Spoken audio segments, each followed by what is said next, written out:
Hey everybody, welcome to the Growing with Fishes podcast. We have a pretty awesome episode today. We got all kinds of cool guests. Um, thanks for everyone for joining us. We got Scottie Reel from Dude Grows Show. Hey, what's going on, y'all? Growing with Fishes podcast. We have a pretty awesome episode today. Sorry about that. Uh-oh. Got a looping. Had an error on my end there. Sorry about that. Okay, sorry about that and botched beginning. Anyways, Way to go, Steve. Way to go. We got Marty with us. What's going on, guys? We got Roger. We got JR Token. Yeah. We And got Deadpool. Hog. Yeah, and Deadpool. All right. What's up, everybody? JR Token. And we also have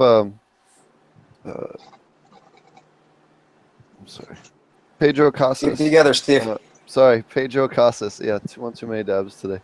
Hi, Pedro guys. Casas is with us today as well. He's going to be talking to us about growing in Puerto Rico and before and after the hurricane. So, first off, I just wanted to say a big shout out and thanks to Scottie for putting on, and JR and Bruce Banner and everyone else that helped put on the Dude Grows Nug Throwdown up in Portland. We had a blast, and I thought I would have these guys on and talk a little bit about it. Do you want to tell everyone what happened there and what we did over the 2 weekends ago? Don't ask me, man. I have very little recollection of it, man. But no, it was awesome. We just had a big party down in Portland. Nobody really, I hadn't been to Portland. I hadn't really been, didn't really understand the scene up there. And, as I'm getting into more organics and whatnot, there was a lot to learn, man. So we went up there and, dude, I didn't realize how much talent was there. And, shit, that nug throwdown was legit, no? Yeah, man, we had a blast. Yeah, and I will say thank you guys for showing up, man. You guys crushed it with that. You guys helped me fill that piñata. We had a fucking good time up there, man. So thanks for making it happen, bro. JR as well, man. You guys were huge, man. Yeah, it was a great time. I mean, I was really impressed with the turnout. The venue I thought was great. Perfect amount of people there. Great entries. I mean, I thought some of the entries were spectacular. And it really got tough there towards the end, judging those last 8. Yeah. I mean, we had to really pick out subtleties for winners. I mean, it was really great. It was That's good. why it's just more of a throwdown, you know what I mean? It really, how do you judge when your cannabis is either delicious or not? So it's kind of tough to start judging different flavors of deliciousness, man. Oh, and I thought it was great though because you could try so many different kinds. I really do. I really do enjoy it, being able to try that many different kinds in one time and seeing the different terpene levels and the different flavors and how each one evolves. You can taste which ones are soil, which ones are hydro, and which you can kind of taste the differences in them sometimes. And it's just really neat to be able to compare them back to back, and it really gives you a lot more perspective on it. That's what I dug, man. I thought it was really cool to be able to talk to the growers and be like, really, you grew this shit in Rockwell? Bullshit, man. Shit like that, man. It's pretty interesting. I think it'd be really cool if you could get a lot of people to grow all the same cut. Because that's one of the things you run into, too. It's like, well, some people like skunk. Some people like, sweeter, fruitier stuff. And, it can be tough to compare apples to oranges, in some of those situations. So I think it'd be cool if, you get a number of different growers that would just grow the same cut in different ways and see how it came out different. I think that'd be really cool.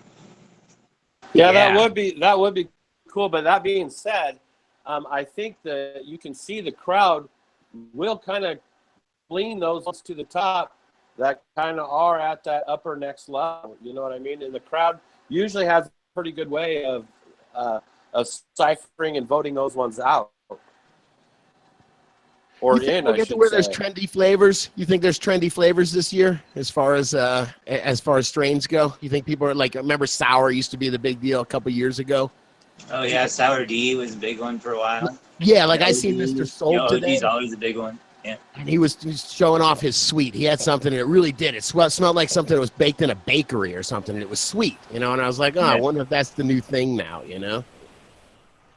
Hey, speaking on that grow up thing, there's, I don't know if you can see this. there's somebody that's doing that. We're going to enter. They give you cuts. Everybody gets the same cut from them, and then you go home and you grow it in your style. You come back, it's just a numbered nug in a bag. They do all their testing and stuff, and they give you the winner based on testing and then tasting, but it's all the same cut. And so that kind of testing is available. We're going to do it with Purity. Hey, the only problem with that is it takes a while to get to know a strain. You know, it could take me fucking a year.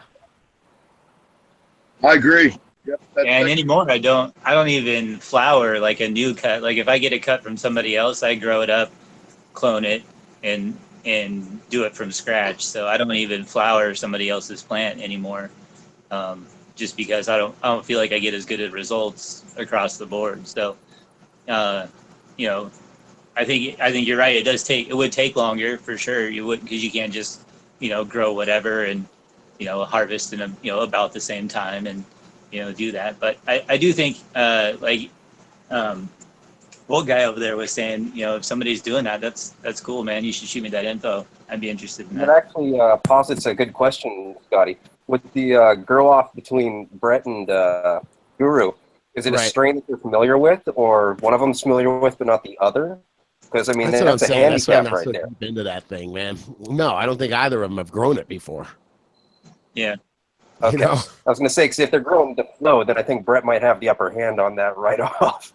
Yeah, it'd be cool if it was in like a no-till kind of thing where it was like, I know this soil's been producing. Anything you put in the soil produces, you know? I'm going to put your clone in there and I'm going to see what it tests at. That'd be a cool experiment. Yeah. See, that's one thing I'm really happy with about ILGM. They're very consistent with their different strains. And every time I've grown the same plant from the same different seed, it is almost identical every single time. The consistency is, they got it dead on. I love it. You can tell that each strain, when you grow out the different strains from ILGM, you can see that they are different. They don't all end up looking. You always have some phenome. Does that not piss you off, man, when you order two different strains, two different seeds, you get them, you're like so psyched, you spent fucking hours picking them in the catalog, and they're identical. You're like, what, they just throw shit in a bag here? What's going on? It happens. It probably happens way more than we wanted to, for sure. Sure. Yep. That's another reason to go to a reputable seed bank. Yeah, I like that with our seed bank. You actually see you get the different smells, you get the different colors. It really, you can see the difference in the indica, phenos, sativa phenos. It's really cool. I mean, I just grew the Fruit Pack and Blue Dream, and all four of them look different. I think the Strawberry Kush looked as close to the blueberry as any two things might have looked. Right. But the Blue Dream and the freaking Pineapple Haze, they were way different looking, and it was just really, it was a ton of fun. Allegedly they just got harvested. Allegedly. Nice. I love hazes, man. Especially when you do hazes and let them run outdoors and they just get massive and they stack so well. They're not the biggest nugs, but man, are they good. Yeah, a massive outdoor haze is exactly what I need here in the suburbs. That would definitely not sit off the flags. I'm smoking an amnesia haze. Jay Maestro talks about those hazes in Florida. Go ahead.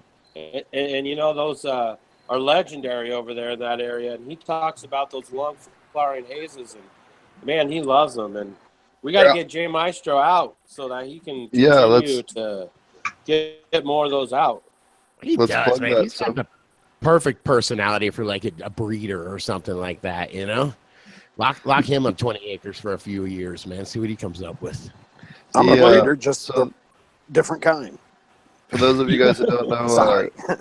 For those of you guys that don't know, he is in some trouble, and they're selling T-shirts over on Real Growers, and to try and support him. Absolutely. So if you're looking to help him out, definitely check it out. He's been a real pillar to the community, and anytime that I have questions, I go to him.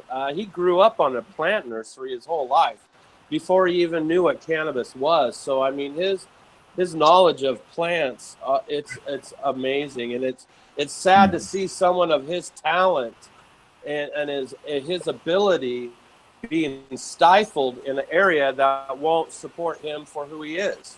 It's such a bummer, man. I mean, I was really lucky to be able to get out when I did. The dude called me in 2009, and he was like, dude, you can grow 36 plants out here. I'll rent you a house. Get your ass out here. And I was like, okay, I'll do it, man. Nice. But I mean, that's a pretty easy proposition, to say yes to. Everybody doesn't have that, man. And some people are stuck in prohibition land. I try to describe it sometimes how fucking scary it is, man, Yeah. I know. And if I remember correctly, for the people watching that don't know what we're talking about with J Maestro, there was a bad search and seizure that happened, and basically they took not just the plants, but just everything he had financially. So he got left with nothing. So if you can, over on the Dude Bros site in the Nug Vault, they've got the shirts going to try and raise some money for his legal defenses and everything. And JR, I think there was, for people who can't necessarily afford the shirt, if they want to even just kick in a buck or two, just anything, is there a PayPal or something that they can do?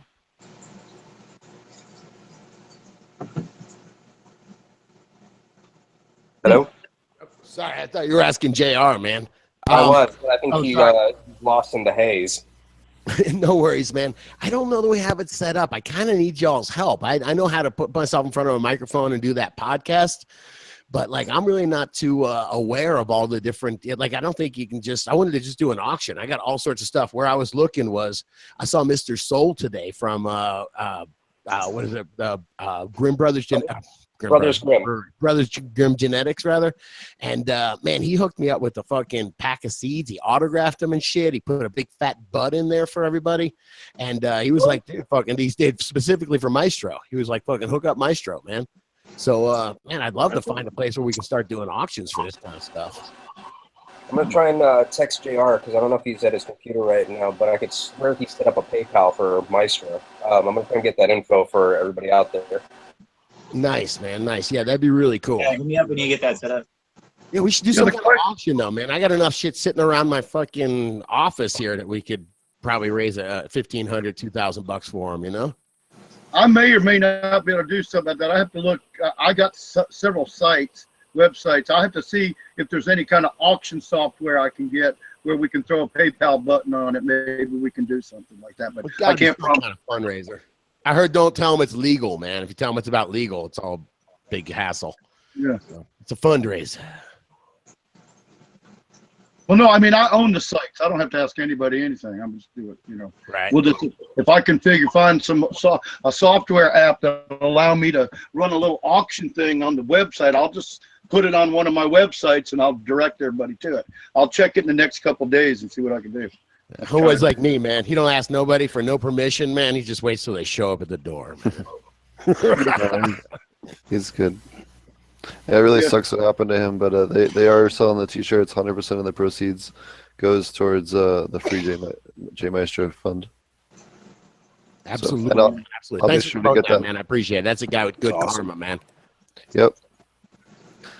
We also have in the bottom too the Mike from the Magic Boards. He's still going through some stuff too, so we have him in the description as well. Magic Board Mike, you talking about, brother? Yep. Oh man, he's such a cool guy. That is a guy. I mean, I do believe in karma, and thank God these guys got some good karma built up, man, because it ebbs and it flows, Yep. Oh, yeah. It's actually, I got the info from JR Token for the PayPal for J Maestro. It is J Maestro, JMYSTRO 211 @gmail.com. Nice. And since you brought up the Magic Board, or Magic Board Mike, that also brings up something that looks like Jared's back. Jared told me happened to him recently. With he has a basic one of those the gray box timers and everything for his lights. Right. There's a little battery inside of it that gives you no notice if it's getting low, but if that battery dies, the whole board dies. Yeah, that's true. Sorry, I cut out, guys.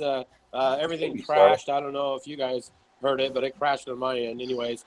But yeah, those timers that you get for controlling your lights, the gray box, I think they're their intermatic timers. They have a new digital interface and there's a battery in there, and you need to maintenance it at least every 2 runs. You want to replace that battery, because if the battery dies, it crashes the whole timer, and then nothing goes. Yet another benefit of Colorado Magic Board. This doesn't sound like a good investment. What, this is for a magic board you're talking about? No. I'm saying it's a good reason to get the magic board, so you don't have to deal with this bullshit. Man, I got like 50 ways to rig a timer, man. That should be a new song. 50 ways Yep. To rig a timer. Right. Could be your next parody song. That's what I'm thinking, man. I love those songs. Man, they're too good. I did too, Scotty. Oh, that guy's funny as fuck that makes them, man. He's like a professional writer. I follow him on Facebook, and like I write them and then I send them over to him. But in like an hour, he sends them back. Just like I'm like, you're like amazing. It's cool as shit. Yeah, I won't use this as a grow room song. I still crack the fuck up every time. Dude, that one. Moby Dill said that's his soundtrack right there, man. He said when he was moving to Colorado, he's like, here I go. Cover the tats. Come on. Yeah. Rent the Volvo. Good shit. I like the one about like frying the wires and putting lights in every room. Oh yeah, that's my favorite. It. Yeah. That's my hands favorite down my too. favorite. It's like the inner me, you know. Very cool. Alrighty. So do you want to talk a little bit about what I don't. It's been a while since you've been on the show, Scottie. You want to tell people what you guys do, for those of you that don't know, for somehow possibly that don't know? No, it's all good, man. We're trying to do a cannabis morning show every morning, man. So it comes out at 4:20 in the morning at Denver time, and just trying to keep you guys company while you brush your teeth and hopefully roll your first joint of the day, man. So Dude Grow Show is what it's called. You yell Dude Grows into your phone or Dude Grows on YouTube. And that's what I do, man. It's what I seem to be doing with my day these days. That and smoking a lot of weed.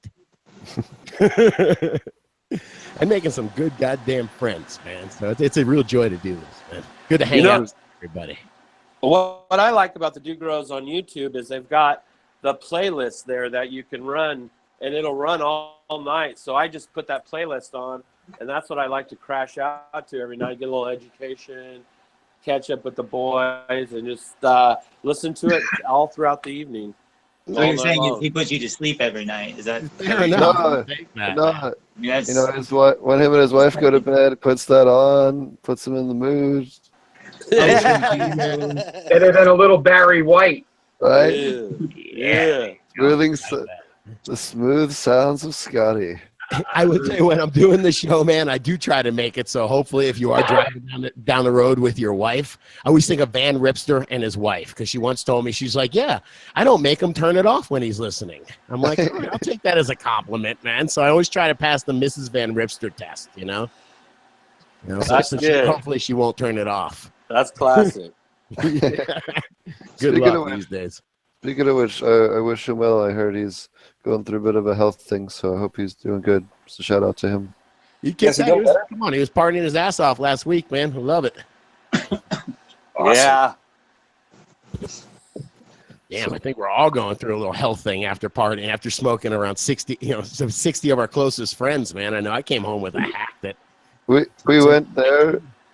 We did that show, and then we went and went to this other crazy event, the New West Summit, and we ended up tearing it up. Ended up spending some time. Got to smoke with Steve D'Angelo, meet and hang out with some of his people. We got to meet Ed Rosenthal and hang out with him for a while on a couple of days. That was awesome. Got to see Dennis Perone again. Haven't seen him since last year, so that was a lot of fun. So, now, is the Nug Throwdown going to be an annual thing? Are you guys thinking? Because I'm still feeling horrible that I missed this one. Yeah, I think it is going to be, man. What do you think, JR, man? You going to help me do it next year? I will definitely be down. And I can't wait to see what lineup we have next year. Well, as you can see, I just missed this one. And I'll be all set up at the new place. Deal, man. Monty, I'll give you plenty of warning, brother. I promise. Okay. I'll be all set up for next year. There's no prize for better round. I'll be stocked up. Beautiful. Yeah. just a real good way to just see what everybody's up to. I was freaking impressed. There were some people that had some really impressive flavors there, no? Well, one of them's on the line. JR, man, what's up? Thanks, brother.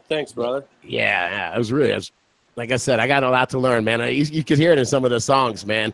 You know, I love growing weed, and my quality's always been decent, but I want to fucking get to that, you know, that weed that makes you scream Jesus, you know? Yeah, I think it's a lot of it's genetics, and I like soil. I like soil-grown weed. I agree. Somebody did come over with some dank and told me it was grown in Rockwool, though, and I was like surprised. I was like, nuh-uh. He's like, yeah, Hugo blocks, and I was like, what? And it was dank as fuck, man. Yeah, good genetics. And yeah, you know, good genetics are like number 1, 2, and 3, man. You know, yeah, totally. Yeah, I know guys, because I always like to trash on GH3 part, and I know these guys that are killing it growing with GH3 part. It's some of the best weed I've ever smoked, and it's just their genetics are so strong, you know, and they flush right. Yeah. Well, yeah. I used GH for years. I mean, it's kick-ass nutrient. It's just synthetic, and then there's the evil Monsanto deal. So, I know we're getting away from that now. But yeah, I still know people that use it. In fact, Hogmaster here used to use it before he started using our company nutrient Flower Power. He quit using 3-part. Hell yeah, man. Yeah, I've had great luck with it.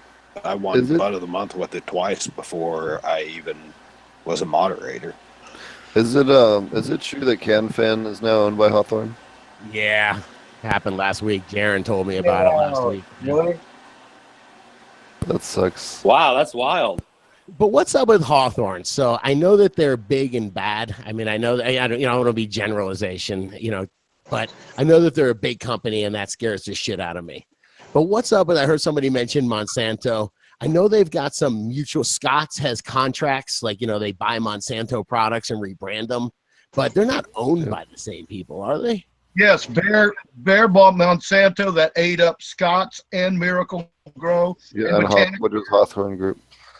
And Botanicare. And so I love Liquid Karma. I've been teaching people to use that for stress for years. Sure. But Bear owns all of them? Because that's scary. Well, Monsanto then got bought out by Bear. Yeah, this year. Bear owns all of it now. Give it a couple more years, they're going to own real growers. Oh, So Christ, man. After I buy my own island and invite us all there, man, all right? Happens to be as vacation plan, drawing in man. disgust.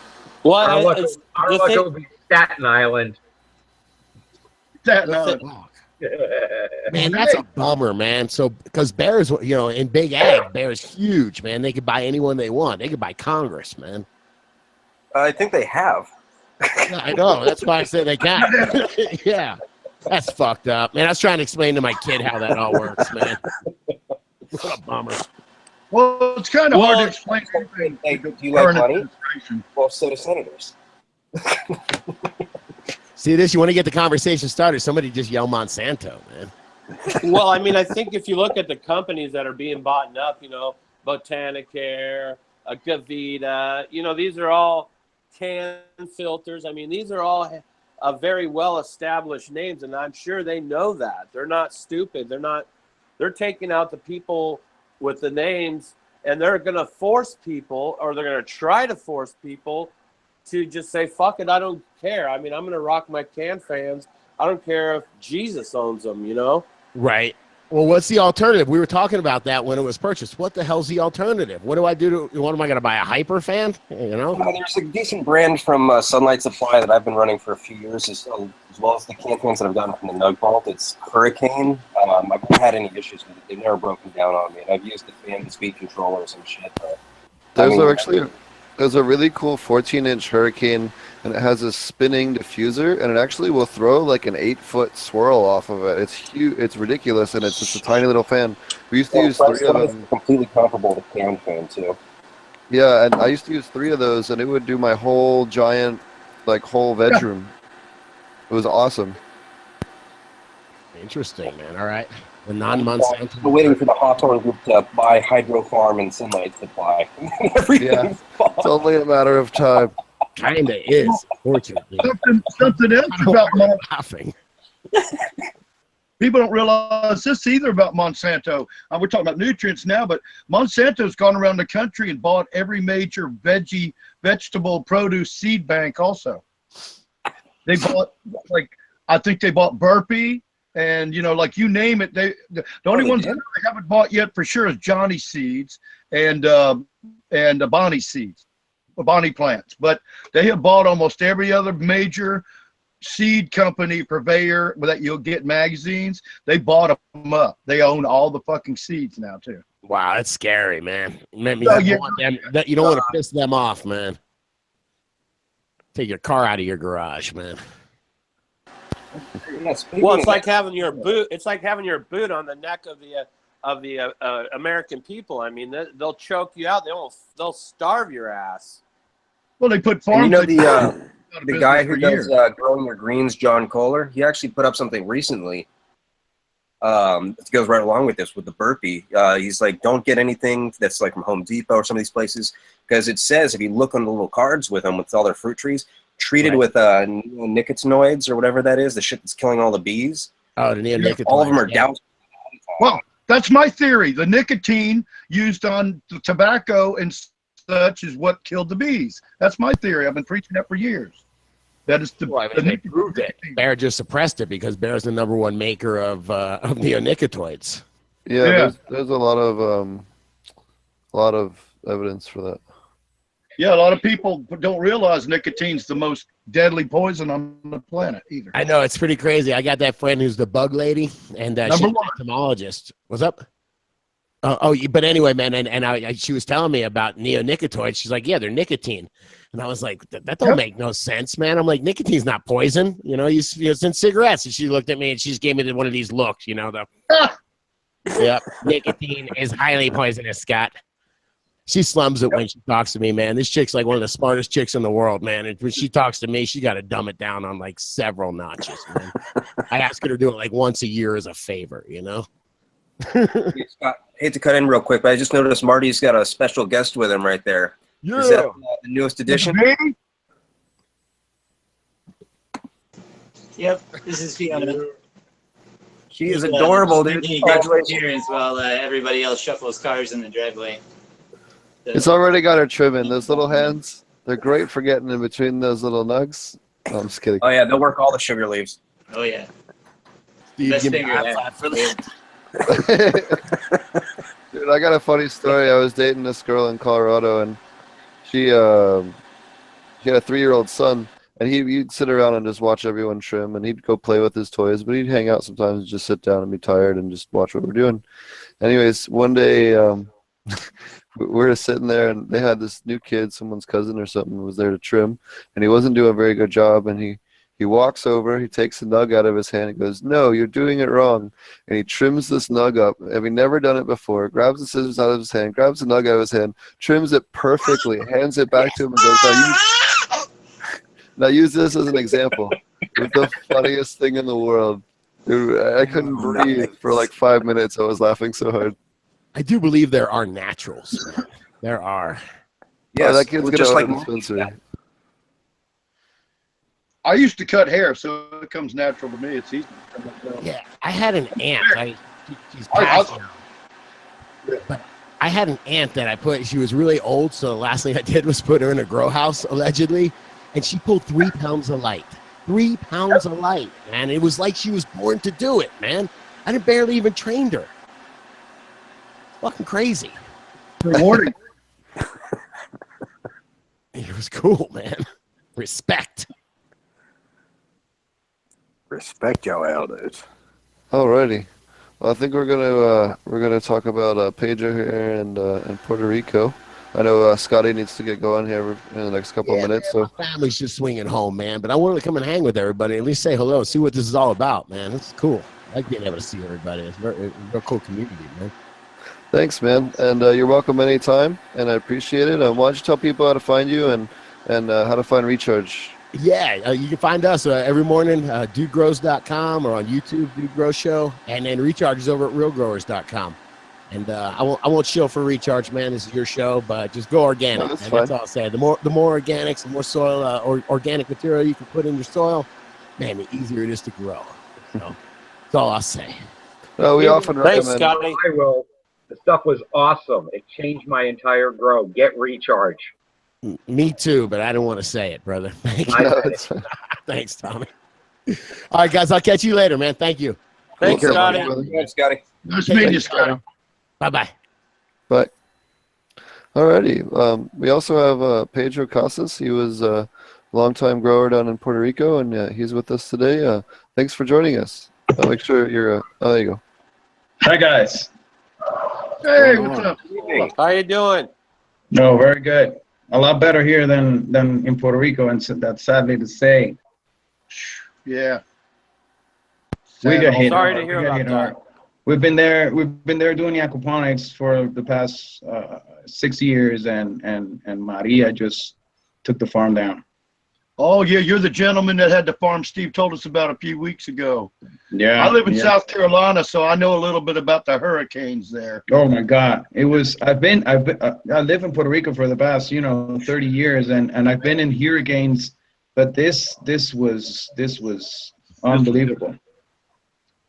Were you scared? I had a retaining wall made out of full concrete and rebarb and everything, and it took it off, and it landed all over my growing beds and everything. So it was bad. It was bad. Yep. Sorry for your loss, bro.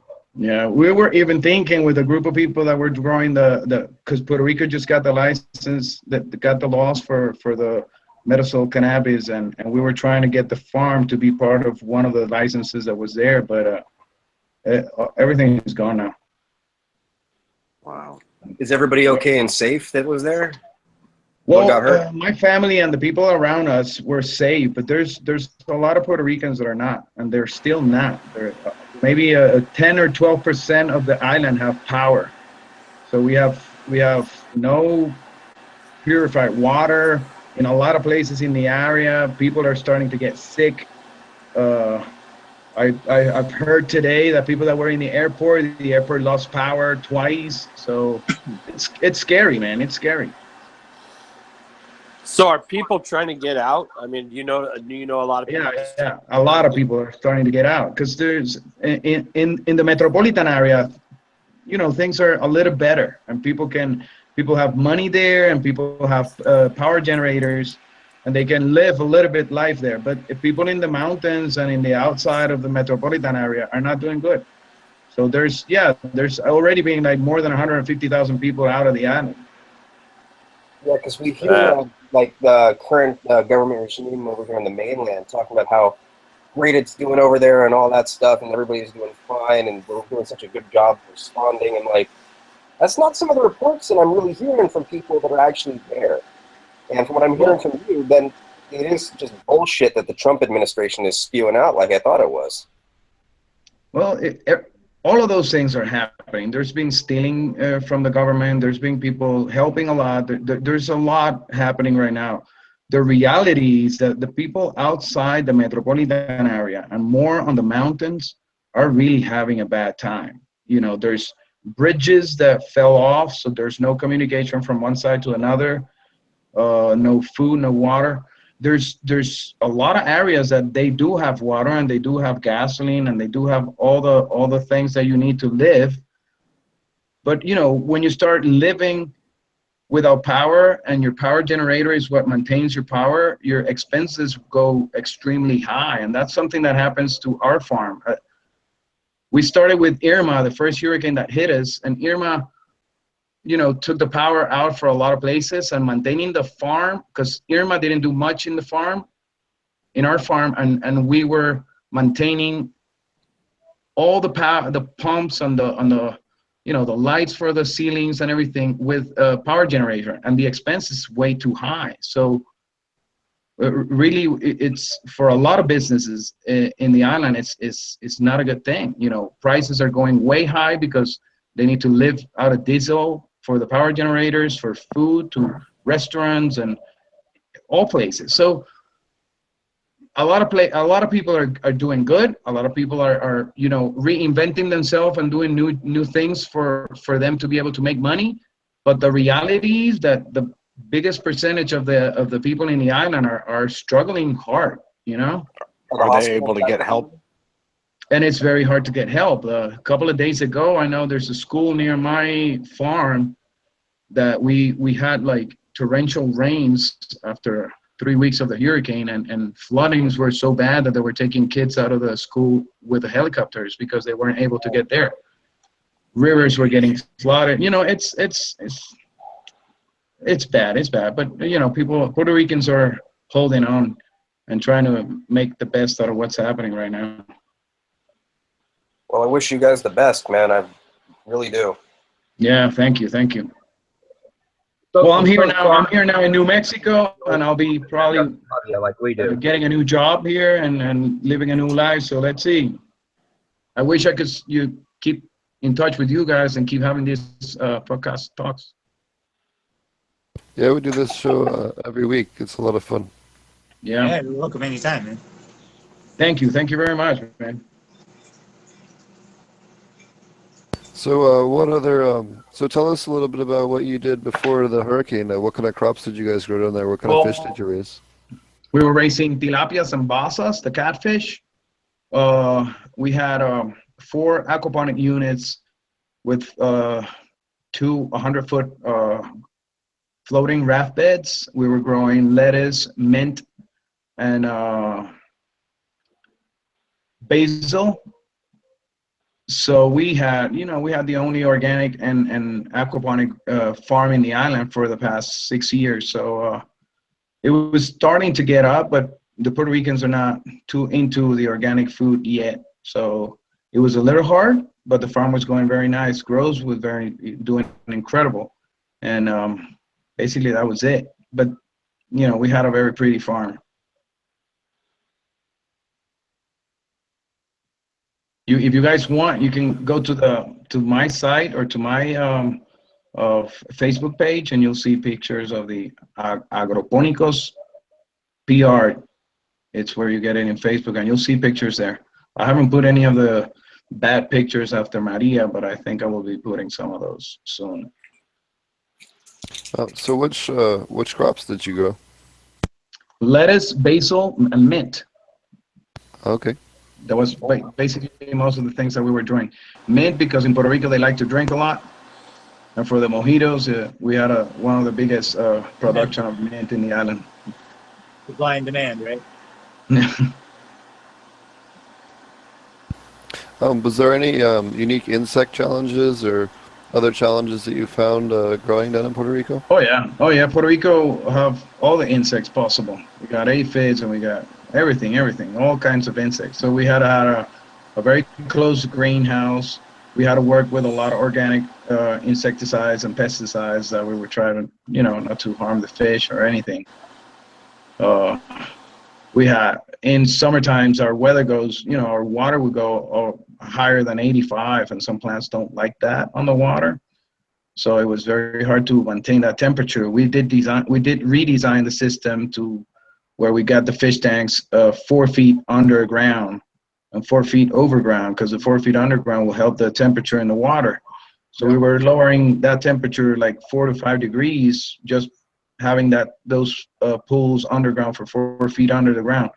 So we did a lot of things to make sure that the production in Puerto Rico, because of the temperature, would be the best production ever. But it took us time. At the beginning, the fish tanks were not underground, and we had, very high temperature. Lettuce and basil was not doing good. So it was a very good experiment, and a very good way to practice and see how things get better. Every country have their own unique temperature or situation with the weather that you need to deal with, and we had ours. The good thing in Puerto Rico is that we could harvest and we can have fresh veggies for at least 10 months of the year. Yep. The rest are the ones that are very hot for us, because that's our issue, is the very hot weather. And we were dealing with it. Very cool. Kind of curious, why did you try to grow any peppers or anything like that? Any what? Peppers. Because it's a longer crop. So Well, yeah. it takes a longer time, and it's harder to maintain a cycle because most of the clients in the island, just because we're a tropical island, they wanted produce every month of the year. So we will have to maintain a cycle for like every week of production. And depending on the size of the farm, you could do good money or not, depending on the size of the amount of plants that you can produce.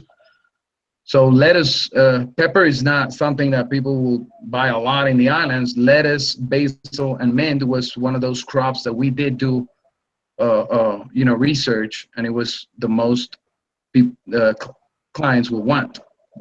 Right. You went by the mark. Okay.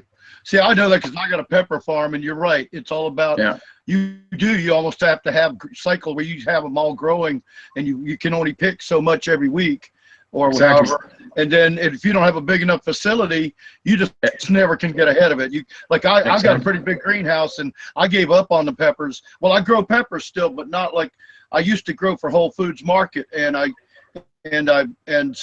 I never could produce enough to make any money because exactly massive growth. It's the same thing that happened to us. We started with mostly lettuce, and lettuce, is an incredible crop for aquaponics. It grows perfectly most of the month of the year, but then that's not the money making crop.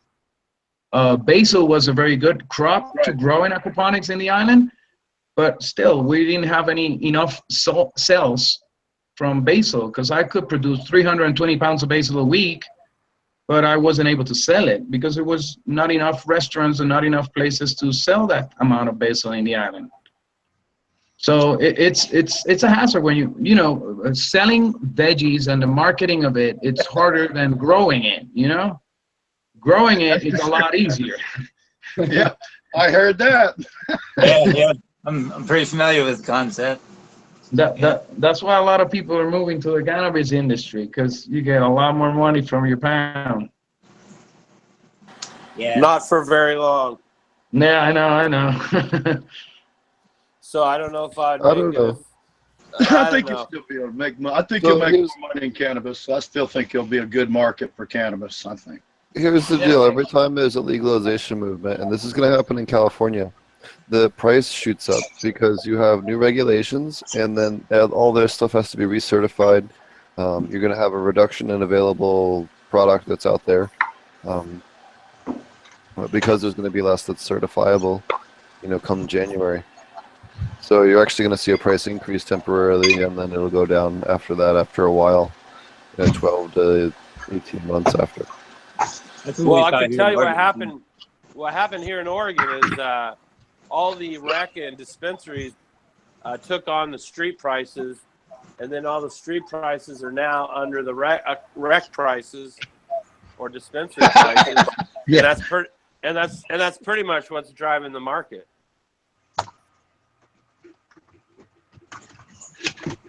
Yeah, until they run out, and then it goes back up again. Just like every other year. But it's just not as much. Like it dips lower and doesn't go as high. So it's definitely, I still think you're not really going to see it.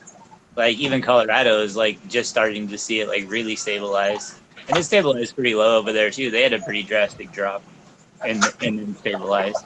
So I think like Oregon's probably going to stay about where it's at right now, but. I agree. You have the dispensary cost, and then you have, the black market cost, and generally, it's, tested or not tested. You know what I mean? Like the difference is usually the cost of testing. Like, generally it just comes down to business. It's not really rocket science. Yeah. So what varieties of lettuce did well in Puerto Rico? We will send in the lettuce for about $2 or $2.50 half a pound. What type though? What he was asking? What color? Yeah, what variety? We were growing mostly Tropicana. Johnny Seed sells it. Okay.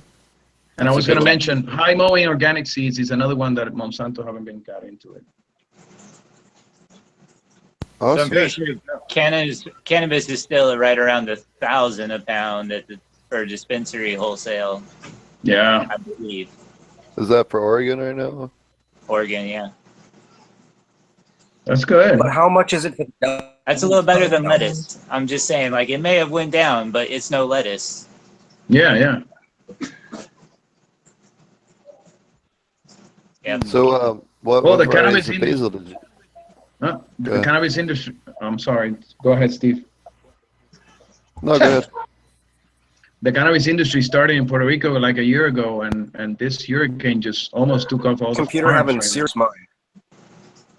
now. Huh? What was that?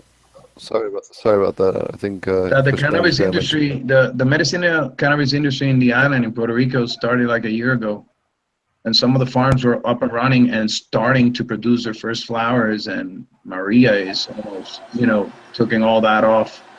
Some of the friends that I know are, they had to harvest earlier and try to take all those plants out because they could not be maintaining the plants with power generators.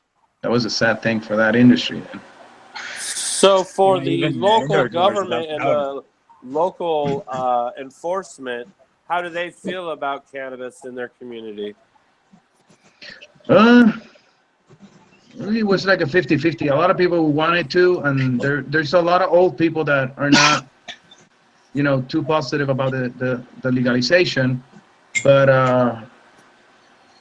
it wasn't. I think not a lot of people are still accepting it. So that's why the industry is not growing. It wasn't growing fast when they legalized it in the island. So I don't know. This didn't help. Maria didn't help. It's a year, and I know 3 dispensaries that never opened. They rebuilt, they put all the signs, and they had the locals and the location and everything, and they never opened.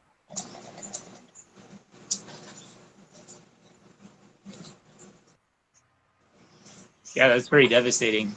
Yeah. Like, even for, like you said, even if you had an indoor grow, that may not have been demolished by the weather outside, you still would not have power to run your grow lights because the grid's down indefinitely. So basically that's what happened. My farm, we had 3,200 fish, and they are all floating and dead on fish tanks that I cannot do anything still until my insurance company go to the farm and see what's happening. So I haven't been able to even touch the farm because I haven't been able to get in touch with the insurance because they don't have connection, they don't have internet connection, they don't have cell phone. So it's it's bad. Wow. Well, at least you did have insurance. I was going to bring that up earlier, but we went on down the road with the conversation. But I'm glad to hear you do have insurance. So yeah, we do have insurance. The insurance don't cover for all, but it'll cover for some. Yeah. Yeah, it'll get you started again. Yeah. Well, I don't think the farm is cost effective to restart it again because of the cost of rebuilding the retaining wall that fell off. So the farm was right in the side of the hill. So, and the whole hill just went over the growing bed. So the cost of remaking the farm and re-putting that retaining wall and making all go back together is way too expensive. Oh, but I meant start over again, period. Oh, yeah. Oh, yeah, of course. Yep. Not necessarily on that farm. I'm here to get better in what I do. I learn a little bit more on the growing cannabis on aquaponics, and let's see if I can just take it back to my island again. Very great.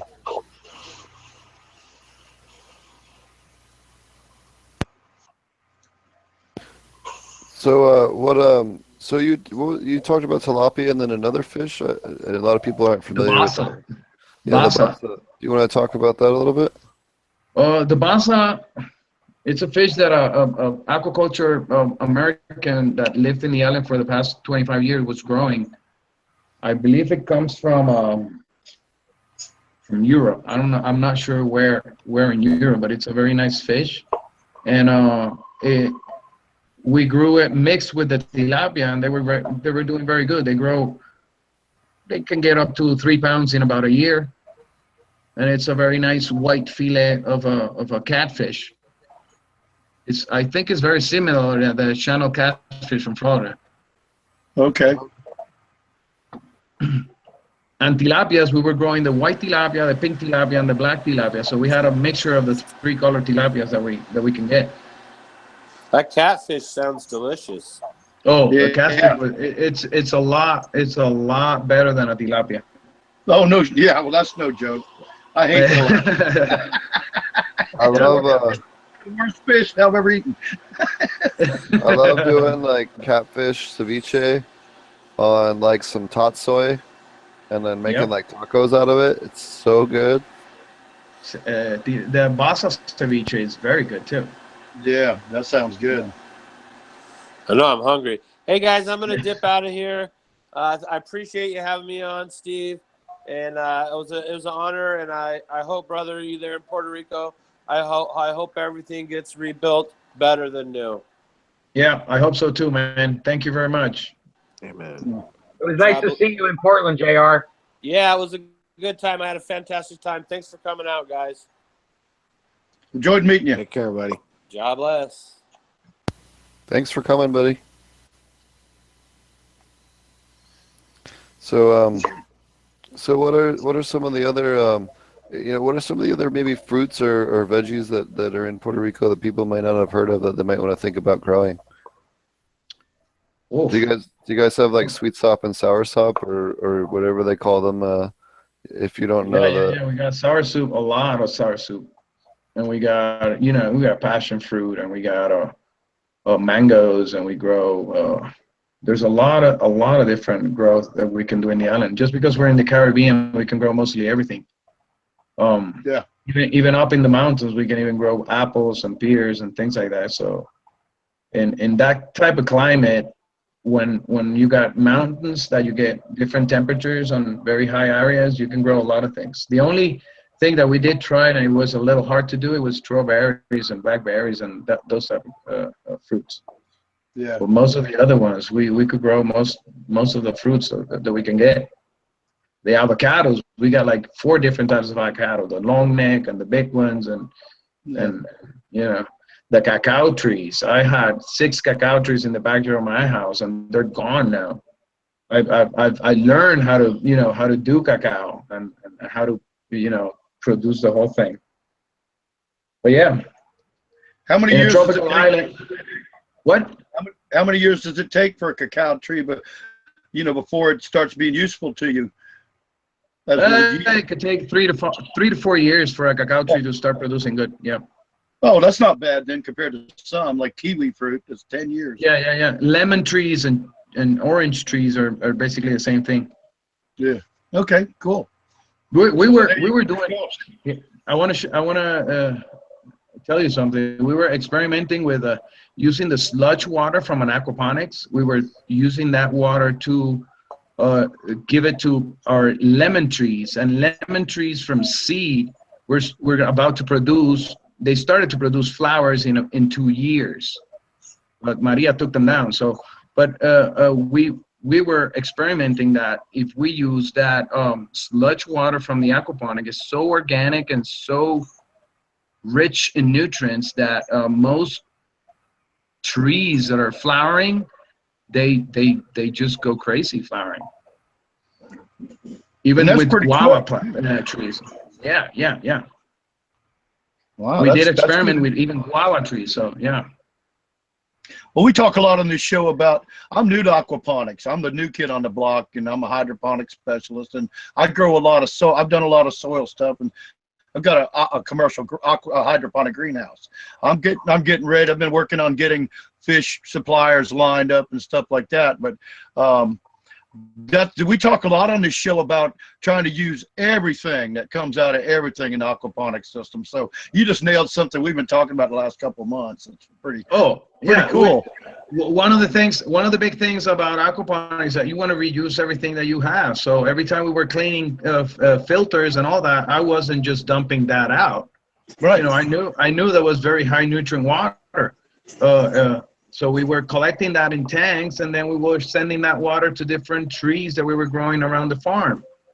Lemons and guava trees and avocados will love it. And just because it's a sludge water, it's not high in nitrogen, it's high in micronutrients and all that. So most of the flowering plants are, you know, they just go crazy. Would that have a microbial, a strong microbial activity also? Oh yeah. Of course. Yeah. We maintain that. We I just maintain had that to ask. oxygen. Yeah. We maintain that oxygenated so we can maintain that bacteria alive. Right. And we were pumping that to the plants, and it was incredible. It was growing incredible. Yeah, I didn't want that to get past our listeners because I'm going, I bet there's a lot of microbial stuff going on. You haven't got to it yet. Yeah. I got a question, Pedro. Yeah. What's up with the dancing pole behind you? What was that? He's a What's up with your pervert. dancing pole behind you. Just checking. What's behind me? Dancing pole. It looks like Dancing pole there. You got some bad moves? Or, it's not a dance pole. Okay. This is a little tool to make jewelry. I couldn't tell. I thought you had a dancing pole there. I thought the podcast was going to get exciting. It looks like it's very. He's gonna go get his medicated lube. Okay, fair enough.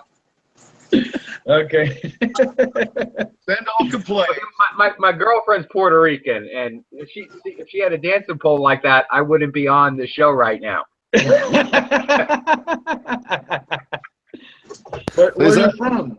He's at Charlie's, so you know. Yeah, I'm at Charlie's. Talk to Charlie on that one next time he comes on. Yeah, it's Charlie's stripper pole. Got it. That's right. Yeah, Charlie told us he was going to have y'all stay there for a while. That's right. Oh yeah, man. He's been a great guy for us. That man. was such a fine thing for those fellas that helped y'all out, getting you out of the islands and over here to relax a little. It have been unbelievable. It have been unbelievable. Yeah, we were all stoked to meet you when we heard about it. I mean, we're sad about your ordeal on the islands, but we were all stoked to meet you. Haven't pulled off what you were doing down there. You know, congratulations. Thank you, guys. Well, now I'll be in the States now, and I'll be, you know, getting trained and learn. And I wish I could get into the cannabis industry. Let's see.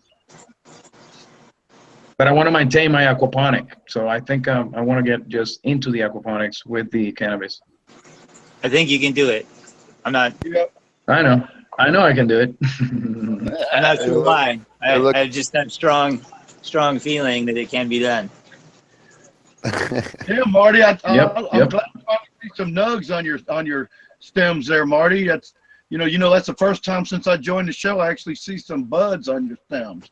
That's pretty cool looking, man. There you go. This is shishka berry. Yeah, man. That's nice. He just took some buds and put them on there with twisty ties just for you. Yeah. Tied on. Oh, I tell you what, they got real aggressive there in the last couple of weeks. You know, it's in that cycle. They're rocking. We skipped last week. We were gone because Steve was busy. Right. I know. Fancy high times events. So he didn't have time for us. Yeah, that worked. They really went ape shit the last couple of weeks. Yep. I'm really excited for this one. Look at that color. How old are those girls? These are 7 weeks into flower. Oh, nice. Got like 2 more left. Yeah, probably. Is there any difference between the 2 lights? I know you're doing a grow off. I know there's different strains, but Yeah, they're different strains. So you do have this one from this side. It's sort of underneath both of them. So like here's see if I can get that to focus. There you go. So you can see that's the same as, I don't know if you guys can see that one or not. That one.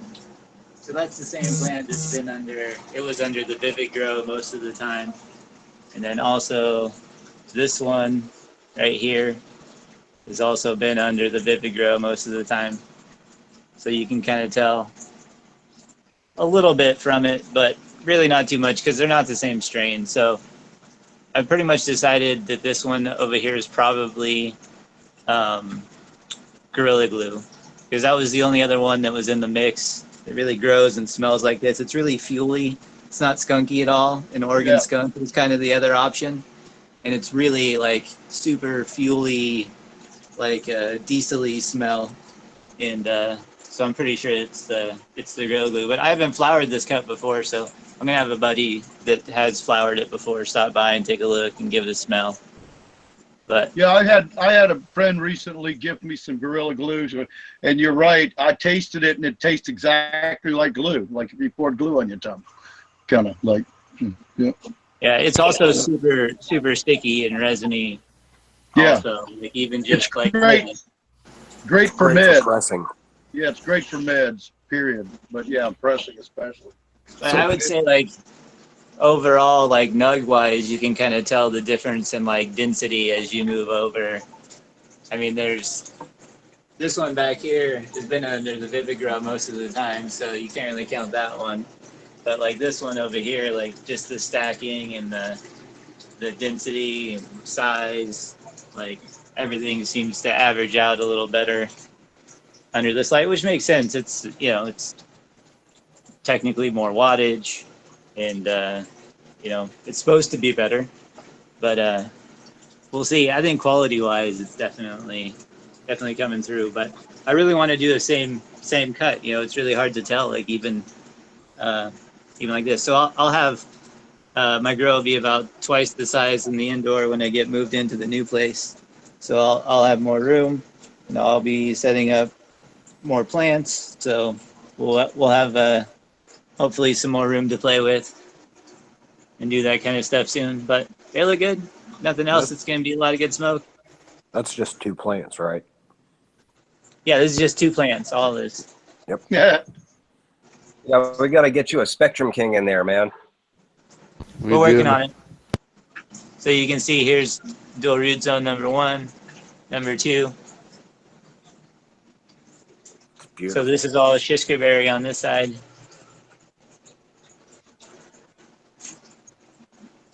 Question mark on the other side. So Pedro, what kind of weed do they have in Puerto Rico? You're muted, buddy. Your mic's muted. Your mic's muted. So you guys My bad. Oh, hey. Yeah, we grow a lot. A lot of people underground, they grow a lot, and we get, you know, super silver haze, and we get a black widow, and we get different kinds. I don't remember much of the names because that was not my industry fully, you know. But we get a lot of good buds because they grow it indoors in the island, but obviously illegally. We prefer the term less than legal. Less than legal. Yeah. Okay. Yeah, but it's not less than legal when they bust your damn door down. That's all I got to say. Yeah. Well, speaking of which, I added the link to J Maestro's, so you know what PayPal if you want to donate some money to him in the Good description. job. How about the link to Pedro's play? Oh yeah, there's a link to Pedro's farm as well on Good his Facebook. Yep. Thank you, guys. Absolutely. Man, And you if got you some have nice any other, pictures to look at? What was that? I said, do you have some nice pictures on your site that show off your farm? Oh, of course. It's a No, Facebook page. It's a Facebook page. So if you all have Facebook, go to the Agroponicos PR. I think it's written down in the. I think Steve wrote it down in the podcast. So if you go to Facebook and you write Agroponicos PR as Puerto Rico, you'll see it. You'll see it. Okay, thanks. I'll check that out later. I'll probably say something about you on the. We always put the links to the show on our at ilovegrowingmarijuana.com, our forum, and I'll put a little note in there about you being on the show and, you know, having lost your farm, and let all our members look at it and see, you know, check it out. And Thanks, man. Thanks. That's, you know, very nice of you. They'll love that. is there a way people can donate to you to help you out or to help Puerto Rico? Is there any group that you prefer? Or Not that I have, but there's a lot of other websites that you can really donate to help Puerto Rico. I don't know them by name right now. I got to research about it and send you guys some links for that. Okay. Sounds Cool. good, man. Marty, those are beautiful. Yeah, yes, they are. That was kind of an evil laugh. Hey, Marty, what was it Steve and I were smoking with you when we stopped by? That was Starfighter OG, so that was last year's outdoor. Yeah, it worked, just so you know. Oh, good. Yeah, enjoyed it a lot. Glad you like that. That was So, his ditch. Yeah, it was good to have you guys stop by and be able to exchange a little. I passed the love on a couple of packets to somebody to try out and get a little feedback from them. So when I find out, I'll let you know. I did enjoy them, and I still have a couple of left for any upcoming events that might be happening. So just let me know. Yeah, If you were thinking to do that on your show. Tommy, why don't you announce that? What, the powder? No, what we were gonna do. Oh, okay, sure. We've been on the road, haven't gotten to this yet. I know I talked about with the panel getting some kefir grains out to people. We're gonna get some pixies somehow to drop some packages off. And what I want to do is I want to have a show, and we start the show. And the first thing when we start the show, I'll have a little music playing in the background, and we're gonna pop some powder under our tongues at the beginning of the show and watch what happens from there. And we'll find out if the panel is thinking the same way about the powder as apparently the last show was that we went to. But yeah, we want to get some out to everybody, let you try this new technology. It's pretty kick-ass. I think it'd make for a fun show if we all got blotto. I like technology. Yeah, and then I want to get the kefir out to everybody, just for your general health. But then, Steve can address these kinds of things. You can take the kefir grains as they're growing, and you can utilize them in your, what is it, Steve? Your microbial teas? Your labs. Your labs, sorry, your labs. Right. Yeah. And Steve's done some other work with it. Apparently, it's pretty kick-ass at growing some stuff and using it for foliar and the different applications. If you're dealing with a little bit of PM, you can hit a little kefir juice one day and then water 2 days later. You'll change the pH on the leaves enough to beat that kind of stuff back. But yeah, getting the lactose stuff on there is awesome. Not even that. The lacto will actually consume the PM. It'll eat it. Oh, really? Nice. Yep. Wow. Guys, that's going to be something people go apeshit over. You got a bacteria that is not like a secret, and you're sharing it around. And once we get it out there like you want it to, and people go, what happens when I get powdery mildew? Well, there you go. Well, that and silica, keeping your silica out. You were saying something, Pedro? Yeah, Pedro. My parents are trying to contact me. Oh, you need to run? 2 hour difference. I probably have to hit. Okay. Go away. So thank you very much, you guys, for having me. And we'll Thanks. keep in touch. Come back next week. We'll see you soon. Thank you very much. Thank you very much. care, I see buddy. we can do another podcast later on. I'll see you in, I'll see you in November. Yep. I'll see you. We'll be there. I'll be there with Charlie, so I'll see you there. Cool. Take care. Thank you. Good night. Good night. Good night. So those of you guys that don't know, both Charlie, Ken, me, and Pedro are all speaking at the Aquaponic Conference for the Aquaponics Association, which is coming up here in the first weekend in November. It's the weekend right before the Vegas Cannabis Show, so that'll be a long couple weeks. And I think in between that is the cannabis show in Ashland, right? Is it? I'm not sure. I'll have to find out. I think it's between those 2 weekends.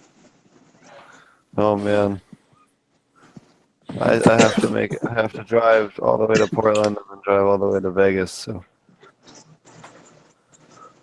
What do you mean you have to drive? I'm your chauffeur. Oh, I know, but we have to get there, you know. Yeah, Steve and I have logged some miles, and I got to tell you, but we make good use of it. I'm in a car with people, you want to kill them. I have had just a total enjoyable time under massive stress. Steve's a great backseat driver. He's really good. So, what do you got going on, Fish? Not too much, man. Just waiting to hear back on a new job in another state, and then hopefully moving in about 2 weeks if that goes well, and then getting a soil grow set up for the next 6 to 9 months while I'm house hunting, and then once that's locked down, I can get back to aquaponics. But that's all that's fit to print at the moment. What have you been up to, Marty?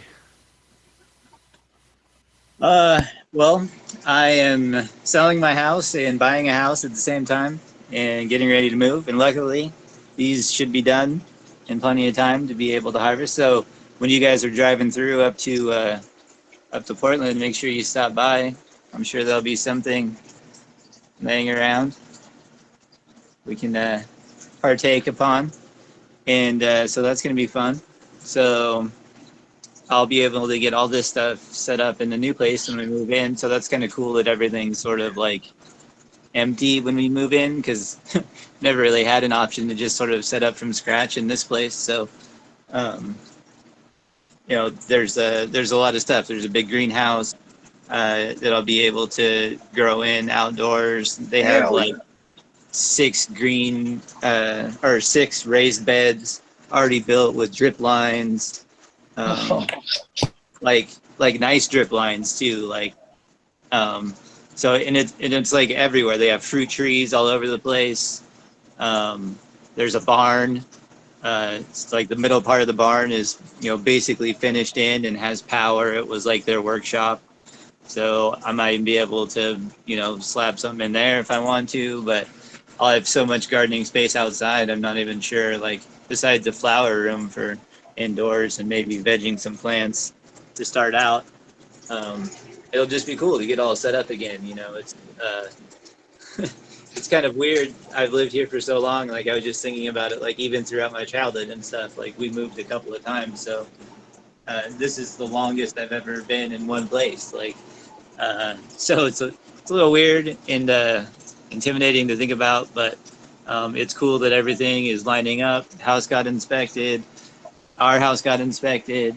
You know, like everything seems to be pretty good and going through. So hopefully we'll be all moved in before Christmas time, and I'll be able to start setting all this stuff up again from scratch. And we'll have the big CMH lights fired up again, and I'll even be able to mount those up in the ceilings, so I'll get a pretty good footprint on them.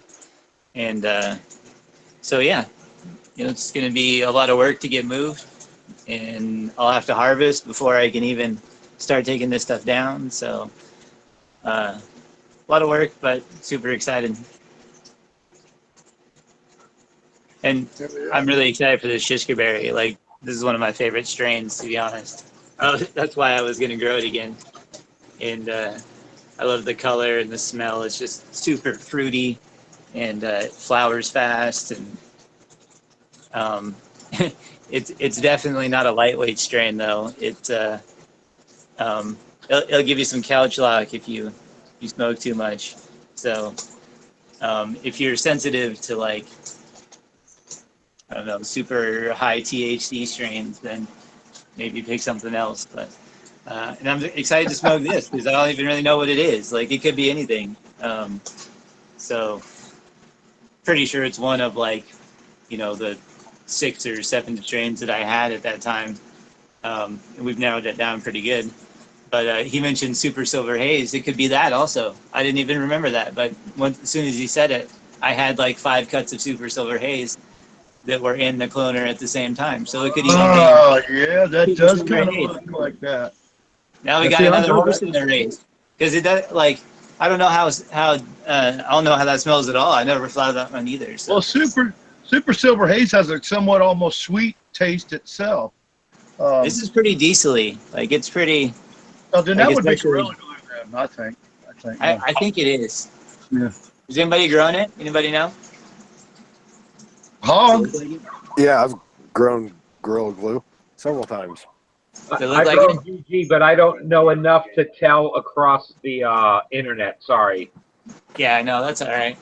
And I only grew it like once, and I was lame at it.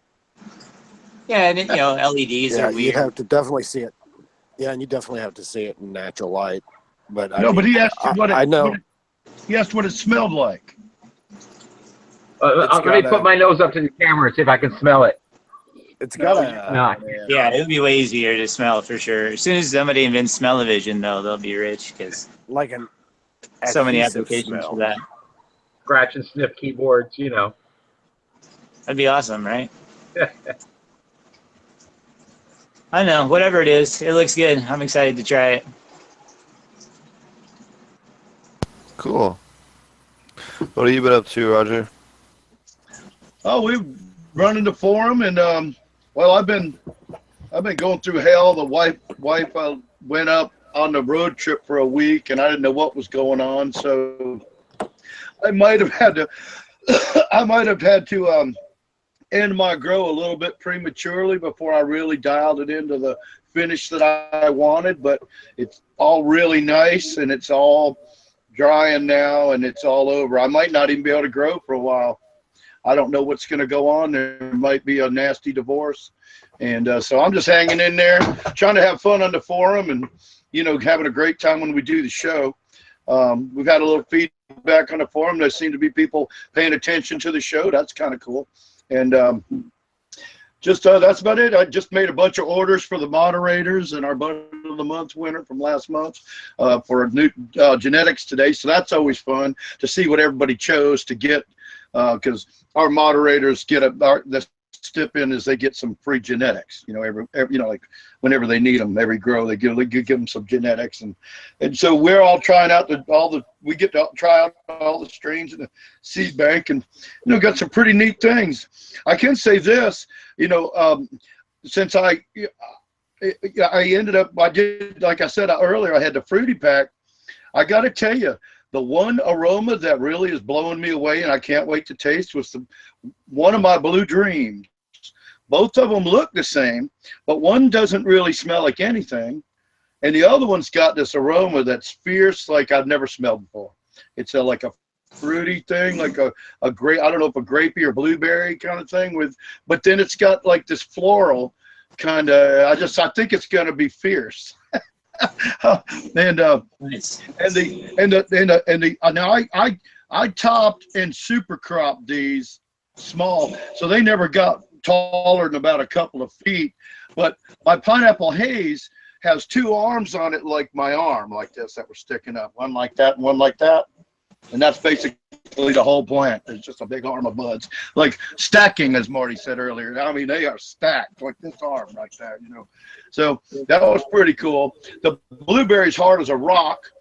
You know, we talked about our Amsterdam genetics being, you know, I believe to be derived from the same DJ Short Dutch Passion connection blueberry. And I got to say, out of all the blueberry hybrids and stuff I've ever had, this is the first time I had true blueberry. And the nugs are so freaking hard. I swear you could take one and put it in a slingshot and kill something with it. I've never had anything this dense and hard as this blueberry. And the strawberry kush is like that too. So I'm very happy. I grew, and here's something. I grew the entire grow because of watching the show. I've always believed this somewhat, but I was always a pussy about trying it out. After watching the show, I've always known that a lot of California and Emerald Triangle and Oregon growers have always sworn by the iHortolux, the blue allied, not the HPS. And I've used the iHortolux HPS, and I've always read about it, and I've heard, and I've had a lot of people talk about it. Well, the iHortolux blue. So what I did was I had my 600 watt, and instead of changing over to HPS this time, I grew the entire grow under the metal halide. And I have to say, now I don't think I got the weight, but I did get density, And I think, you know, and again, I'm blind, so it's really hard for me. I see plenty of trichome production. I can say that when I pulled a few sugar leaves off the other night, my fingers got all nasty, sticky and all that. So, Right. you know, and again, I didn't get the trichomes exactly to the percentage of amber cloudy that I like, but you know, I'm sure it's going to be good. It smells real good. And so I'm really happy about that. So that's pretty much what's going on. I mean, I'm scared shitless. I don't know if I'm going to, I had some mothers ready to go because I do the one thing where I do mothers and then I clone them and then I flower the mothers. And I had them all ready to go. So it's going to have a stacked grow this time where I really be set up in a few months. And now I don't know if I'm going to get to grow at all. I might have to quit being in a less than legal state. I don't know if I can trust my old partner, you know. It's just weird. It's weird. So Unfortunate, man. yeah, well, we're going to talk about it. She came home finally tonight, and she was really nice. I mean, it's amazing, the alpha omega situation, but with our relationship. But I'm going to talk to her tomorrow, and I may be closing down my grow for indefinitely. So, and it may cause me to have to actually move, which is going to suck because I live on acreage, you know, where I have a greenhouse built, and it's kind of really going to suck to tear it down, and you know, and then moving it's no picnic either. Them freaking frames they're 16 foot. Well, it's 30. It's a 30-foot wide greenhouse, so you can imagine what the two beams are like. The two halves of the arches. They're pretty big, and they're not built out of your Joe homeowner kind of greenhouse stuff either. This is galvanized metal. It's freaking heavy. So anyway, so that's basically what I'm doing, hanging on by the seat of my pants. Just had a really nice experience again with our genetics, and I did it all with the flower power in Pro Mix. I didn't add anything. Next grow, I'm going to be adding microbes, probably Mammoth P. Oh, I just went ahead and got I just applied for my free sample from, Steve just passed out. I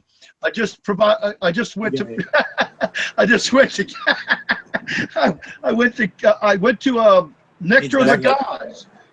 Hog told me about Nectar of the Gods. Give you a whole damn grow kit with all their stuff, you know, for free if you pay shipping. So I got them. In fact, I want to see if I can get them on the show. I don't know if you guys know him. Maybe you'd have better luck. I brought it up twice. He addressed my business interests and getting me a sample package, but he didn't ever answer me anything about possibly being a guest on the show.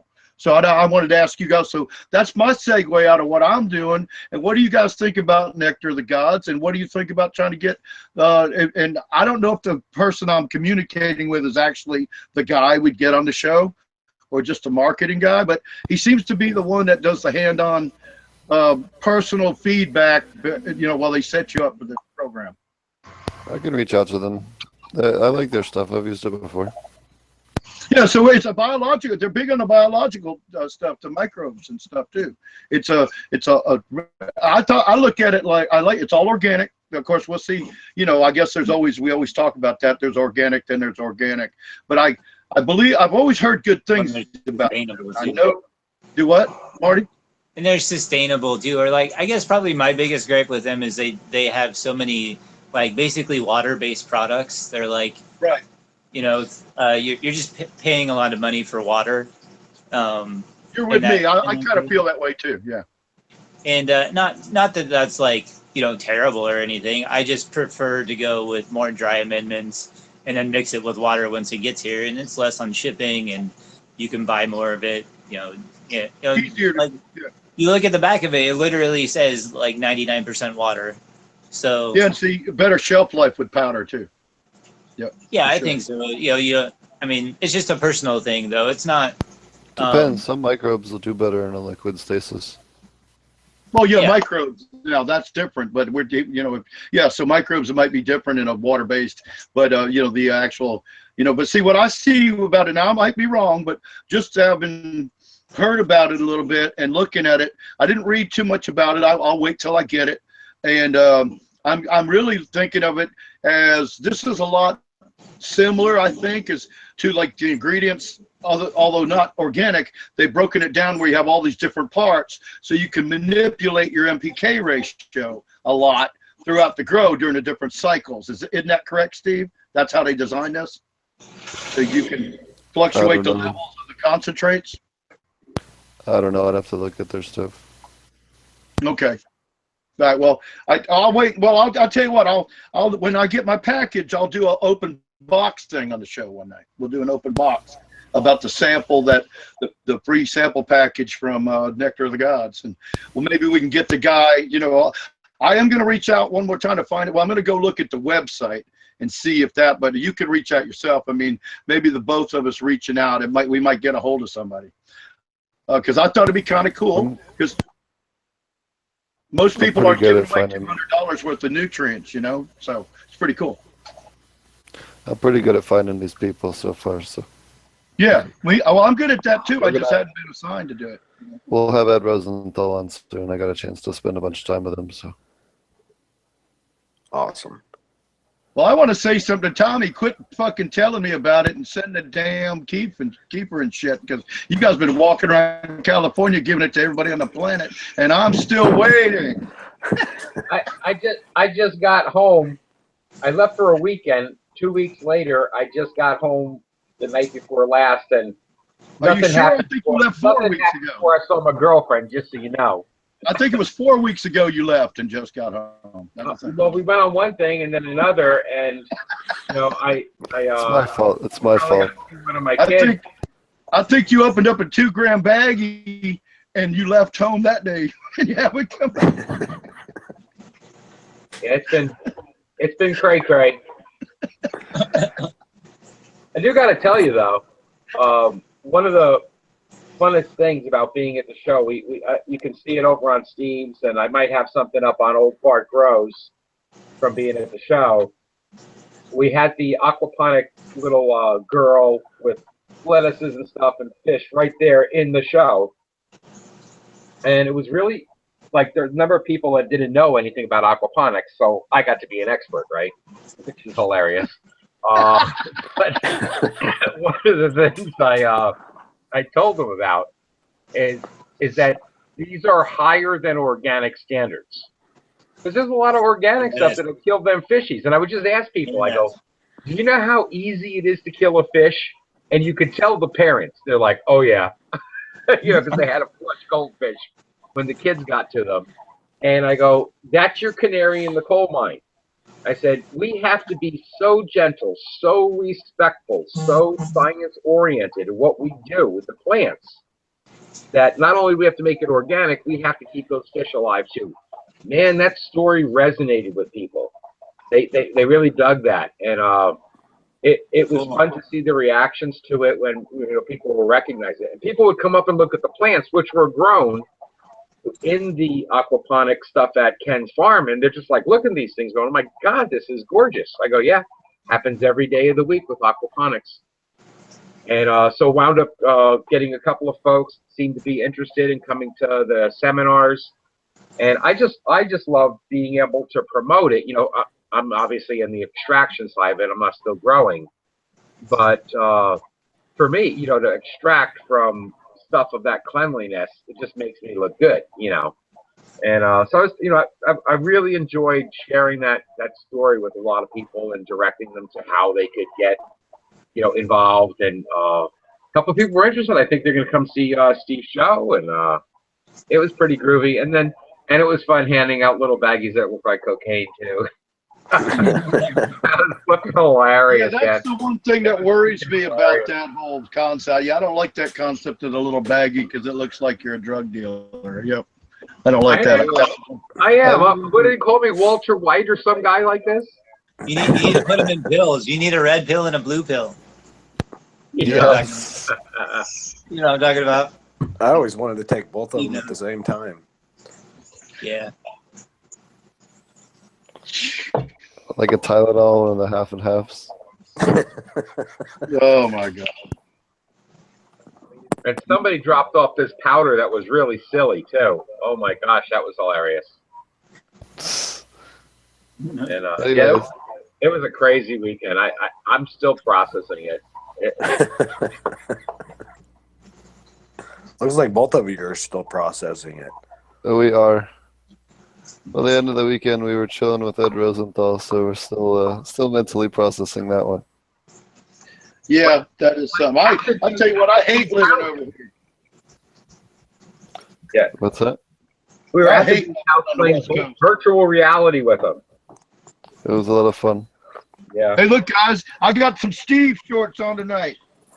See? They come all the way down to my ankles almost, you know? Hey, Roger, if you have to move anyway, man, you should just come out to the West Coast and stop fucking around over there. Yeah, there you go. Just come move to the West Coast, Roger. You'll be all right. What makes you think Steve's wearing shorts? No, I mean, I just walk around sometimes. He wears them long pants, they're almost like capri pants. Like we had them when we were kids. Mom bought me a pair of those and put me out to the bus stop one morning. I'm like, what the fuck? Even at, I mean, keep in mind this was like in the '60s, okay? But yeah, Mom always wanted to have that fashion sense, but that doesn't really go in a rural freaking elementary school. She didn't get that, but no, I just saw Steve wore them longer than long shorts kind of thing. I was just kidding because I had bought some, and when I always take a shower for the show, so I look presentable, and I reached in there, I grabbed these, I said, oh, these are, I call them my Steve shorts, I take a shower before the show too, once a week, whether I need it or not. Yeah, that's about it. See, I have to heat up my hot water in my studio. I have to turn on the propane and heat up the hot water heater. So it's like I wash dishes and take showers, on the same day, and that's, You guys want to hear some of the weirder things about the new house? In the greenhouse, which is, I think it's 20 by 60, and it's probably about 14 feet tall or so. But in the corner, that's cool. It has an outdoor shower. Yep. Nice. You know why? I do know everybody that comes in there should have to take a shower before they walk in your greenhouse. Right on. Fucking awesome. And then put on a little jumpsuit, you just get a jumpsuit that fits you over here in the closet, and then put these little clogs, and you can walk around the greenhouse. Depends how attractive they are. Otherwise, you wear a bikini. They can just work naked if they're attractive. I'm going to be there tomorrow and to do a walk around and let the kids see it, because they haven't got to see it. They got to go look at some houses with us, but when you're house shopping, you can't bring 3 kids with you to every house. And, you're going to flip out. They're going to flip out. And yeah, they're going to go crazy. Now, the house is a little bit smaller, but there's actually 2 houses there. So we're going to have a lot of space we never had before. We're going from a 1/4 acre to 2.5 acres. So it's going to be, like, outdoors wise, it's going to be way, way more. And like I said, it's really, there's so much stuff that's been, like, really nicely done already that, it's just going to be crazy to get started and set up in that kind of environment. And the house is really cool too. Like, the setup is kind of neat. It's basically like, now we have a 2-story house. And so it's kind of like if you just took the top off of our house and you set it in the backyard, and it's still about the same square footage, because there's 2 places, but it's just split up. So it'll be interesting to see how all that plays out. But we're going to have, even when we move in, we're going to have pavers come in and pave the front and put up a big basketball hoop. And because where we're at here, we just don't have a lot of space, like in the front yard and stuff. It's all very closed in. And so to have so much space is going to be, it's going to be fun. You're gonna put a parking ditch in your front lawn? There's no ditch, man. You're good. Oh, then I can come over. Yeah, you guys got to come up. We almost lost Tommy. Somebody ran in the ditch, huh, Marty? My rear wheel was flying up in the air. Yeah, we should do like a New Year's smokeout barbecue. That's what we should do. You guys should come up for New Year's. What do you think, Steve? Well, that's only a 1/4 acre bigger than mine, so I pretty much know your space. I know exactly how big a space. Once you told me that everything's there, my land would be pretty crammed full of stuff if it had everything you just told me was on your. You said you had a barn too? You had a barn, a 20 by 60 greenhouse, 6 outdoor raised beds, and 2 houses. Roger, and the barn has a sweet ass chicken coop built on the back. It's pretty cool. Roger wants to know if you have a place for a trailer. Yeah, man. I was going to joke earlier, but I didn't want to insult Steve because he asked me to come live with him. He said, "You can come stay with me." And then I said, I was going to go, "Marty, it sounds like you got room for a camper out there." No, I got room for a camper. Hell yeah. Yeah. We'll find something for you, Jim. I mean, what? Yeah, I'm sure there would be if you put them up in 20 by 60. Yeah. It'd be fun. It'd be fun. So where'd you end up getting this at? Where in Oregon? I mean, well, you don't want to give specific details, but kind of sort of where'd you end up? So it's kind of funny because, like, we looked around, like, we looked at some places 45 minutes out of town, like, basically all over the Rogue Valley. And then the place we ended up finding is like 10 minutes from here. It's and it's like right towards the area where they don't want you to grow anything. So it's like right on the edge, but it's still zoned good enough to where I can grow my plants outside. So even though they don't want me growing close to the town, and the town's called White City. I'm not even lying. Like, that's the name of it, White City. And so you're not supposed to grow. The cocaine trade. See, you'll mess up the cocaine trade. White City.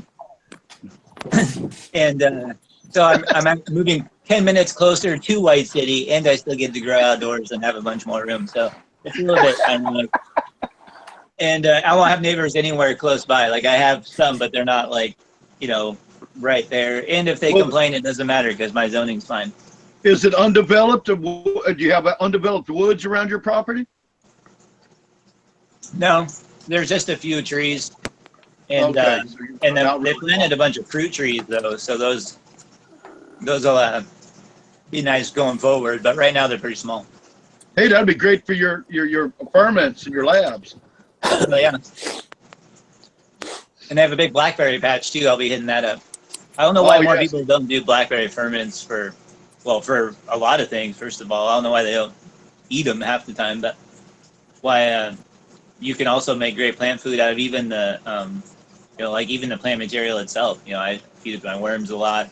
So man, I got two huge bushels in my yard of blackberries. Yeah. You can't stop them from growing here. Like what Pedro was talking about, he didn't have good luck with blackberries and stuff like that, strawberries. I was like, you can't stop them from growing here. The wind blows and suddenly you have a blackberry patch. But it's cool. It is cool. I mean, I'll never mind seeing food growing because it's good for, even if I don't go out and pick it, the birds eat it, right? So it's good for nature. So, and plus, it's nice to have a purple shitty car. Yeah, but people aren't going to be coming around trying to walk up to your house if you got a blueberry patch surrounding it either. Yeah. True. Perfect deterrent for people. If you have a side where your kids sleep, put a 4 or 5, 6 foot wide blackberry patch out there. Nobody's going to be climbing, walking through that, trying to get in that window. Yep. It's tough for sure. I know a lot of people that basically grow blackberry fence around their grows around here just to keep rippers out. Yep. Right. It's sad. Well, we saw that. I saw that on cannabis growers, helping cannabis growers worldwide or something. I don't know if it's you guys or Dummy. Somehow I got hooked up where I'm seeing their stuff. And some guy goes, I went to flush my plants this morning. And he had like really nice little grow setup out in his like a little outdoor glass greenhouse, and every plant was cut off at the frickin' above the soil stem. It's like, don't tell anybody. See, if you didn't show somebody them plants, they couldn't have come over there and cut them up before you came out and flush them today. You said, "Oh, I'm going to flush them." No, I'm going to steal them. If they're dank, if they're super dank, then it's hard to hide the smell sometimes. Well, that is true too, but still, you got to be pretty ballsy to be sneaking around trying to go into somebody's yard, into the greenhouse, because you smell something. Because I'm telling you what, around here, everybody's got a gun, and they'll get your ass shot off around here. The dogs will go ape shit, and then the owner and the next door neighbor and the guy behind you, everybody will be shooting the hell out of some intruder. That's the one thing about down here. We don't get as much of that.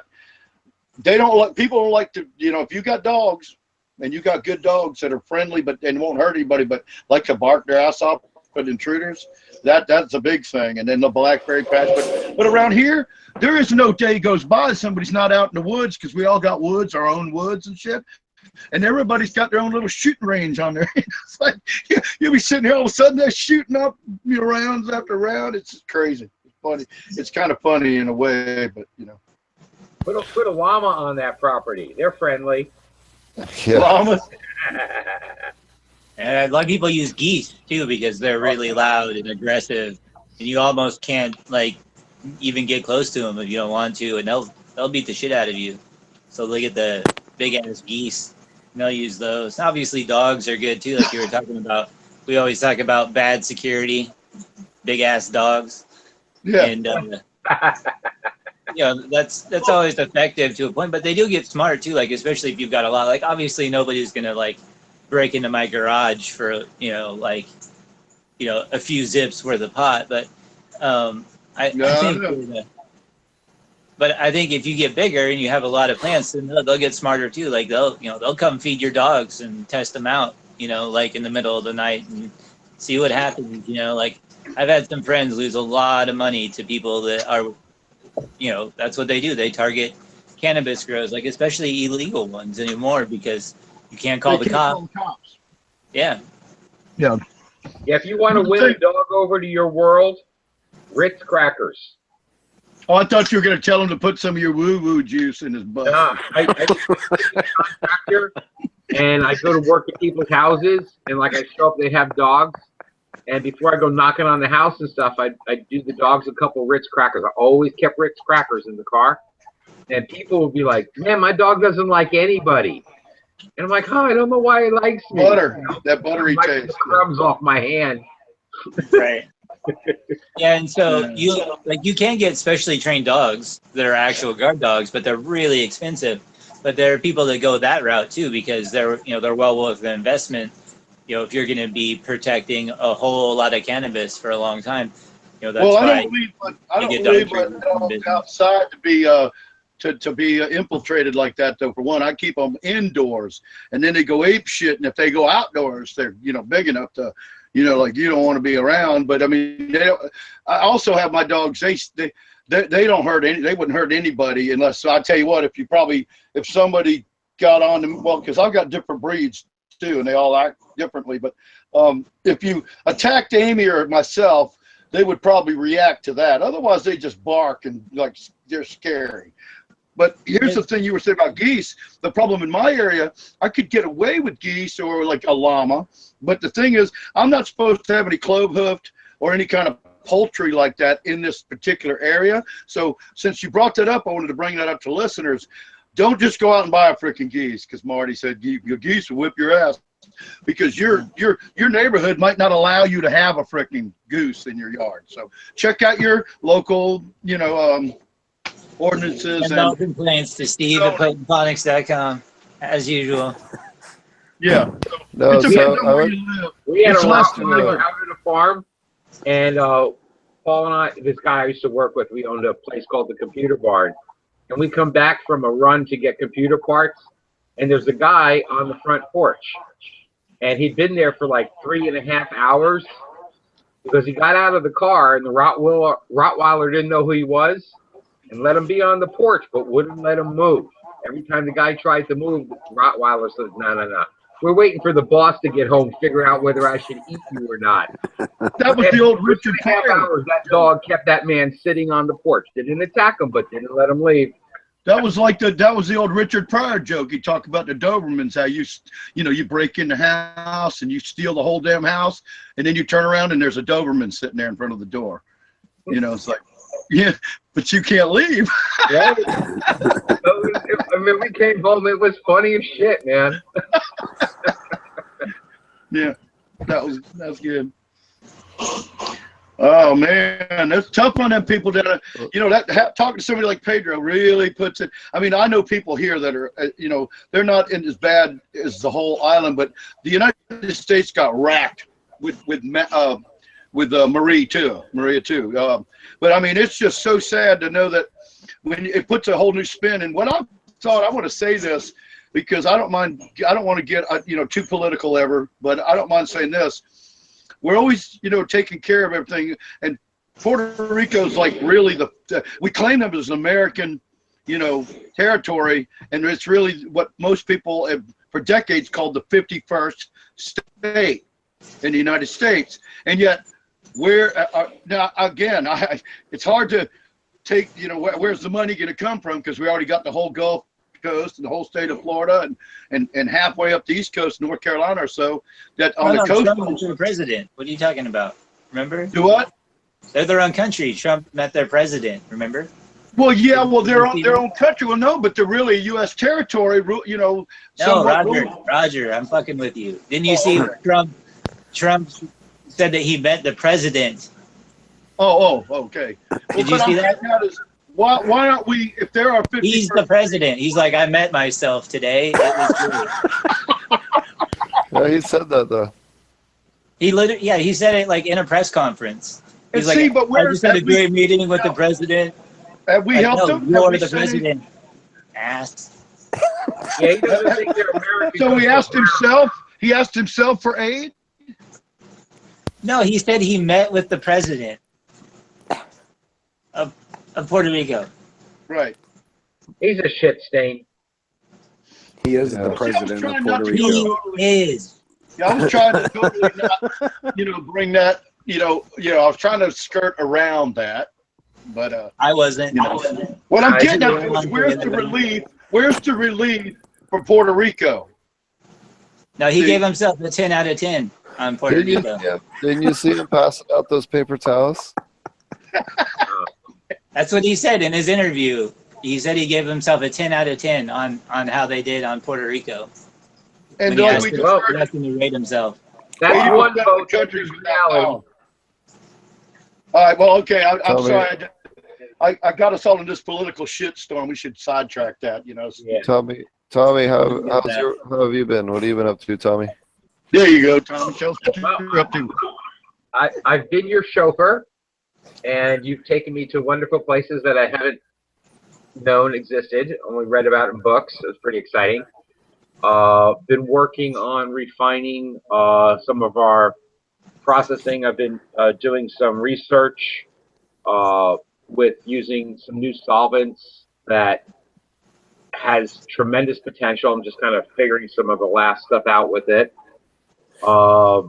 Have been getting involved in business. You know, we've got the business with Purity Medicinals now. Been really exciting. You know, I get to do my stuff with my son. Got to watch my son step up to the plate in ways that I never saw him do. That was really, really nice. I had a couple of funny things happen. Maybe to share one or two of them. I'm outside at the Marriott in Oakland at this New West Summit, and I can't believe I'm there. You know, because I mean, if anybody has seen my bat cave, you know how big a guy I am. I ain't nothing. And so here I am at this major event, and I'm outside smoking a ciggy, and people are like, one time went up, like I saw a couple of people smoking. I'm like, hey, smoke me out, you know? And so they were sharing a joint with me, and I'm like, hey, let me share back. So I, gave them some powder, and they're like, and they just flipped. They're like, oh my God, you're the powder guy, you know? And I'm like, well, I guess so, you know?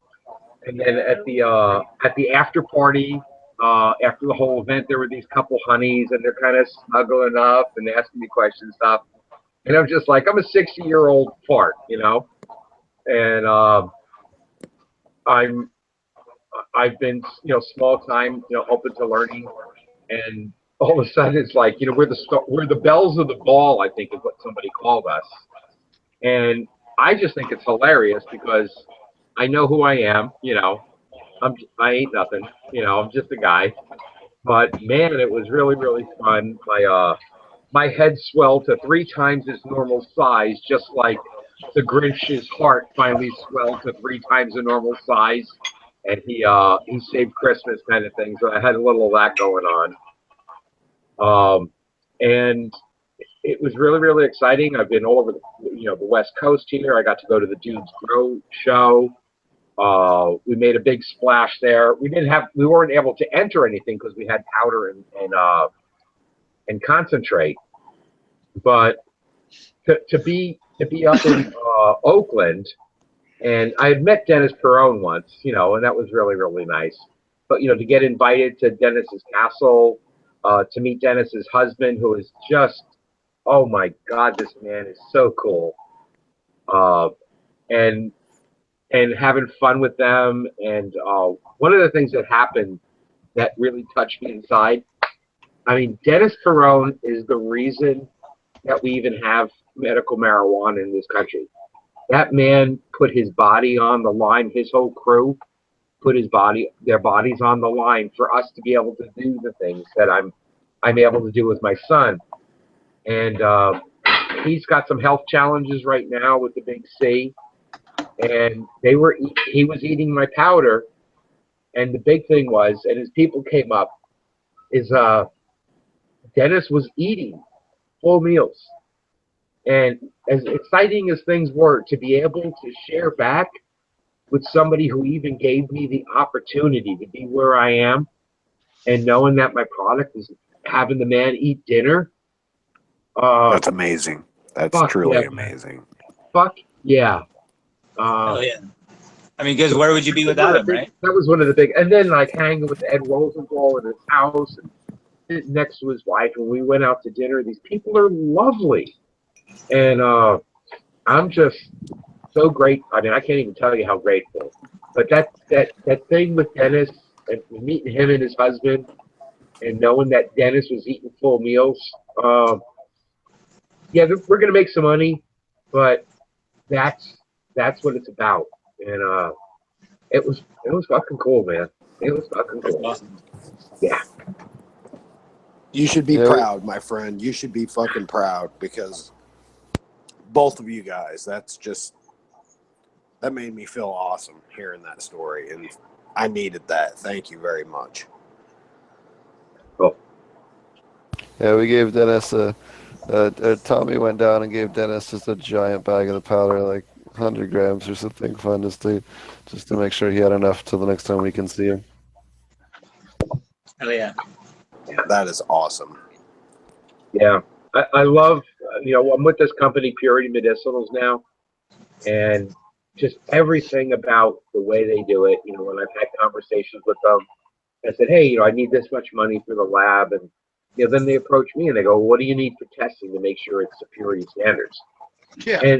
And like, they're willing to drop $250,000 on just testing equipment. And I'm like thinking, who does Well, that's because you got $1 billion fucking idea. This is a game changer. There is no fucking doubt. Before they knew that, Roger, before they knew that, their investment in integrity is the thing that has pulled me out of the shadows, and I'm full on in it again. Oh, I'm not questioning integrity. I wouldn't be in this without a company with that kind of vision and kind of dedication, and they put their money where their mouth is. And I'm like, okay, I can work with you people, and proudly, and it's at 60 years old. I mean, like, and I'm missing 7 discs in my spine. I'm on disability. I can't go anywhere. I got nothing. I got no gauge. And these guys, have approached me, and a lot of stuff in the industry is like, they want to steal something and do it. That's just not the attitude. It's like, wow, you bring something to the team. How can we support you to go where you want to go?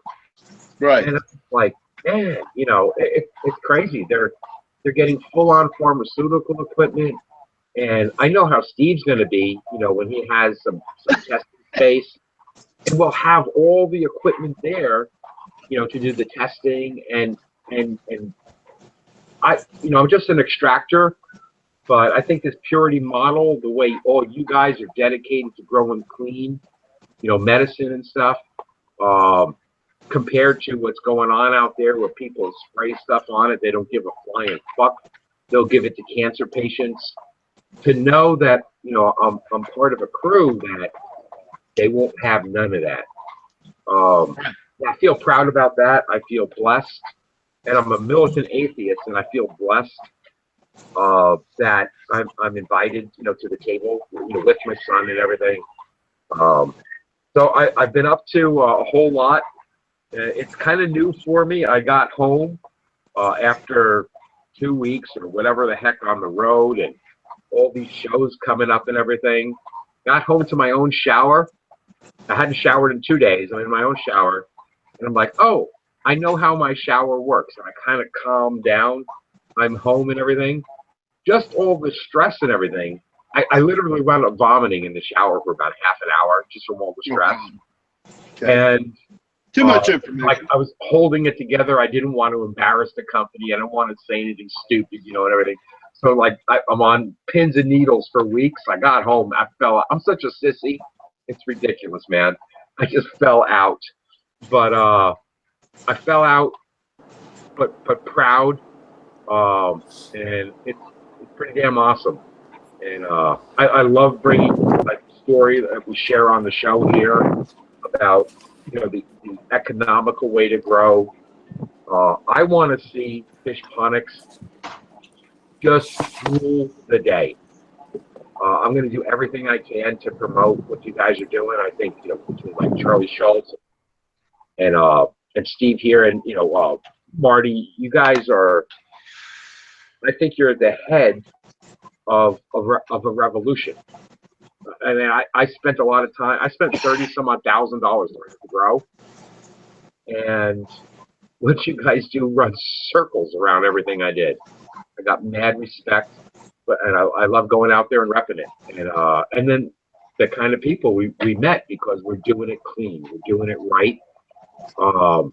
Wow, to know that this kind of stuff can take off, and Steve's been asked to write a book and everything over it, and I'm just like, I'm sitting in the middle of this. I'm like, and if you see my show, it's like I had a little 4-light garden, and I was just like, whoa, how am I even at this party? I don't know.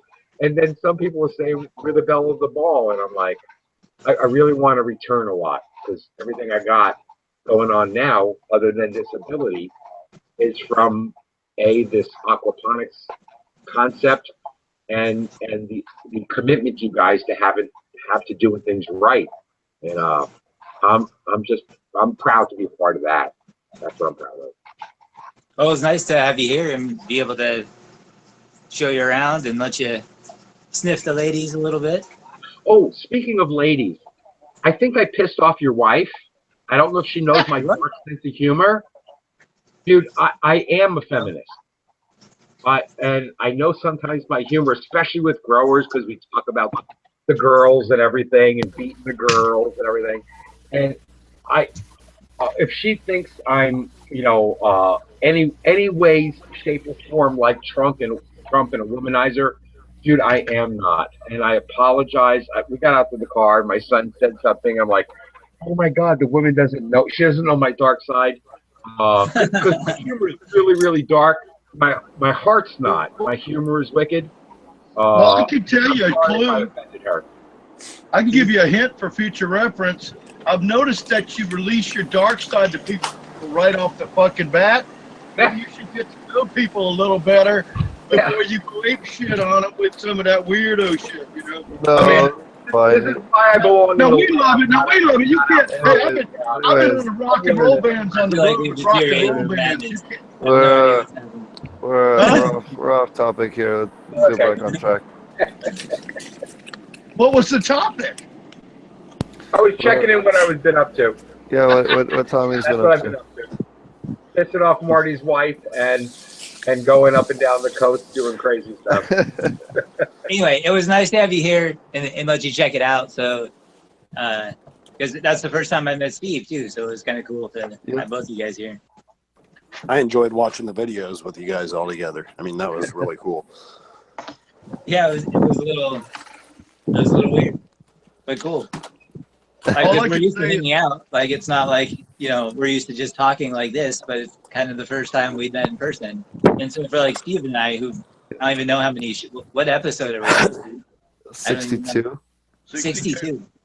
That's a lot of hours to like hang out with somebody and not meet them, you know. So anyway, it was really cool, and then just to show you guys around, and it'll be cool next time you guys come through and we're at the new place, hopefully, and we'll be able to check out even more stuff. So that'd be cool. Well, we'll be up there first weekend in November, so I won't quite be out by then, but I will have stuff laying around somewhere. Allegedly. Allegedly. I don't even have to say allegedly. This is all legal. So I'll have all of this right here, cut down and dried, so we can smoke it because it's legal. Take that, Roger. Yeah, you guys. You know what? Yeah, but see, be careful what you wish for. You keep asking. One day I'm gonna fucking show up in Northern California. I'm just gonna be like, I'm here for my weed. Show up. I'm here for a fucking job, and I'm not leaving. In fact, you know, it was funny. You know, we talk about me being a grower and all that, but Tommy, the more I'm telling you, if I come up there, I almost want to be in the lab with you more than I want to grow. But I mean, it's growing so wonderful. And especially because the company's not just going to be cannabis, it's also going to be vegetables and stuff, you know. So I think that's fucking awesome, because I would take to all that because I kind of know it. But I really think about it and go, I'd like to be in the fucking lab doing extractions of shit, you know. Be cool. Yeah. You might not want to be in my lab. It's going to be, the theme is going to be steampunk for the lab. We have all sorts of like wild stuff going on for decorations. We have music, and one of the requirements is at some point during the day you must dance. Nice. Well, I'm an entertainer. In the lab, don't come to the lab.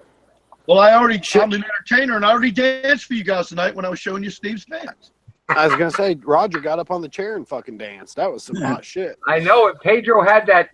Don't be scared of my jump, man. Everything. I love this crew. Okay, Steve's gonna cut us for getting off topic again because we're not talking about cannabis or something. Hey, Oldfire, how did you like that sample you took with you? Who, me? Yeah, you. I don't know that I've gotten to it yet, honestly. Well, you should. Yeah. I know. Process the freaking. I've just been. I don't smoke a whole lot. I've been running, and especially like if I'm driving, I don't smoke. You know, I'm the driver. People get you have kids going, right? Chauffeur you around. Isn't that why you have kids? I can't wait till they can drive me around. That's gonna be awesome. I never thought of it like that. Yeah. Now you're rubbing it in again. I don't have any kids. And I'm in a less than legal state. Keep rubbing it in. Ain't nobody driving me any damn where. Roger, you were asking a lot about the light, and do you see what I'm saying? Now, I can set up the camera. It's about the same distance from all of these. And if you notice, it's good. Size and density-wise, as you get over here, it gets much better, even though this plant is bigger and veg a little longer and flowered different. Well, I look at it almost like a push. I see more density in the under canopy of the right side of the grow. And then it's amazing too, because like you said, it was 2 plants, and the people are looking at this going, that's like, it takes me 6 plants to do, not me, but I'm saying you got growers that are going, because you did training, right? It's all about training. All through your bed. Yeah, well, right? I didn't do a great job of training. That's one thing that comes up. But mostly because it's 2 different strains, because this one over here on this side, you said it's still thicker in here, which it is, but that's mostly because it didn't start flowering quite as fast, so it vegged a little while longer. So it got more branches and more height in this middle area. But if you look at density-wise, there's not really much of a difference. And even if you look at this same plant, like this here, has been under the Vivid Grow most of the time, right there on the edge. And it's much thicker and denser than any of these, like even the ones that are right underneath. So I think that plant took advantage of having both of those spectrums on either side of it. I think that plant got the best in the middle there. That's going, hey, I'm getting all this color. I'm getting color. You have to remember, on this side, this is like fake full spectrum, right? I don't know if you guys can tell, but these are all the LEDs that are different colors. So these aren't adding any spectrum that the Vivid Grow doesn't have in just the white LEDs. Does that make sense? Oh yeah, and you can see the color difference. The left side looks white and warm with some red, which I assume in the white is full spectrum, and then the other one looks more blue and white. I can't really tell again because it's kind of hazy over there on that, but it looks more of a blue look, as you know. But we call it blurple, blue and purple. Blurple. Yeah. Somebody said that on NFL game the other night, blurple, or some TV show I was watching. Blurple. I call them blurple LEDs or eBay LEDs. And so they're fake full spectrum. They have each one of those LEDs has little coating on them, and are different diodes with different colors. So they're emitting a different, each one is a different spectrum instead of each one being full spectrum. So right. It's just a big difference, and so and that's why I wish it was the same strain, because then you wouldn't, we wouldn't have to, you wouldn't just be able to look at it and go, well, that's still pretty thick over here, and yeah, it's still pretty good, but it's not, it's just not anywhere near the density, and but it's still lots of crystals and looks good. I'm sure it's gonna smoke just fine. I see that. Now those are the lights that you were loaned, right, on the right-hand side, or is that on the left? Which this one over here, the Vivid Grow, that's the demo light, and I did check. It is $1,500 to buy it. I think that's what I told you. I thought it was, and I went and double checked before the show this time. So it's $1,500 for the V2. Yeah, that's 4 feet long. Is that what that is? I would say it's probably just under that. Yeah. That's pretty cool. All right. Right. It easily covers a 4-foot area. I mean, that's basically what it's covering right now. And so it's 580 watts. Okay. And then these here are 270, like 274 or 275 watts each. Right. So, it's pretty close, but technically that's more watts. But when I replaced 2 of these lights, of the Blurple lights, when I put this one in, and even though it's consuming more watts, the temperature in the room dropped about 3 degrees because it's more efficient, not putting off as much heat. It's putting out more light, even though it's consuming more power. I found that with some cheap LEDs I'm experimenting with too, just for the community, for my the people we teach, they're all buying these cheap lights, so I had the money, I picked up some of those cheap lights, and yeah, I see what you're talking about there. They'll do a job up to extent, but I noticed the other night, I decided to enhance the end of the grow. I was going to put this little LED. I lit it up for a couple of days. I walked in there and it was hot as hell.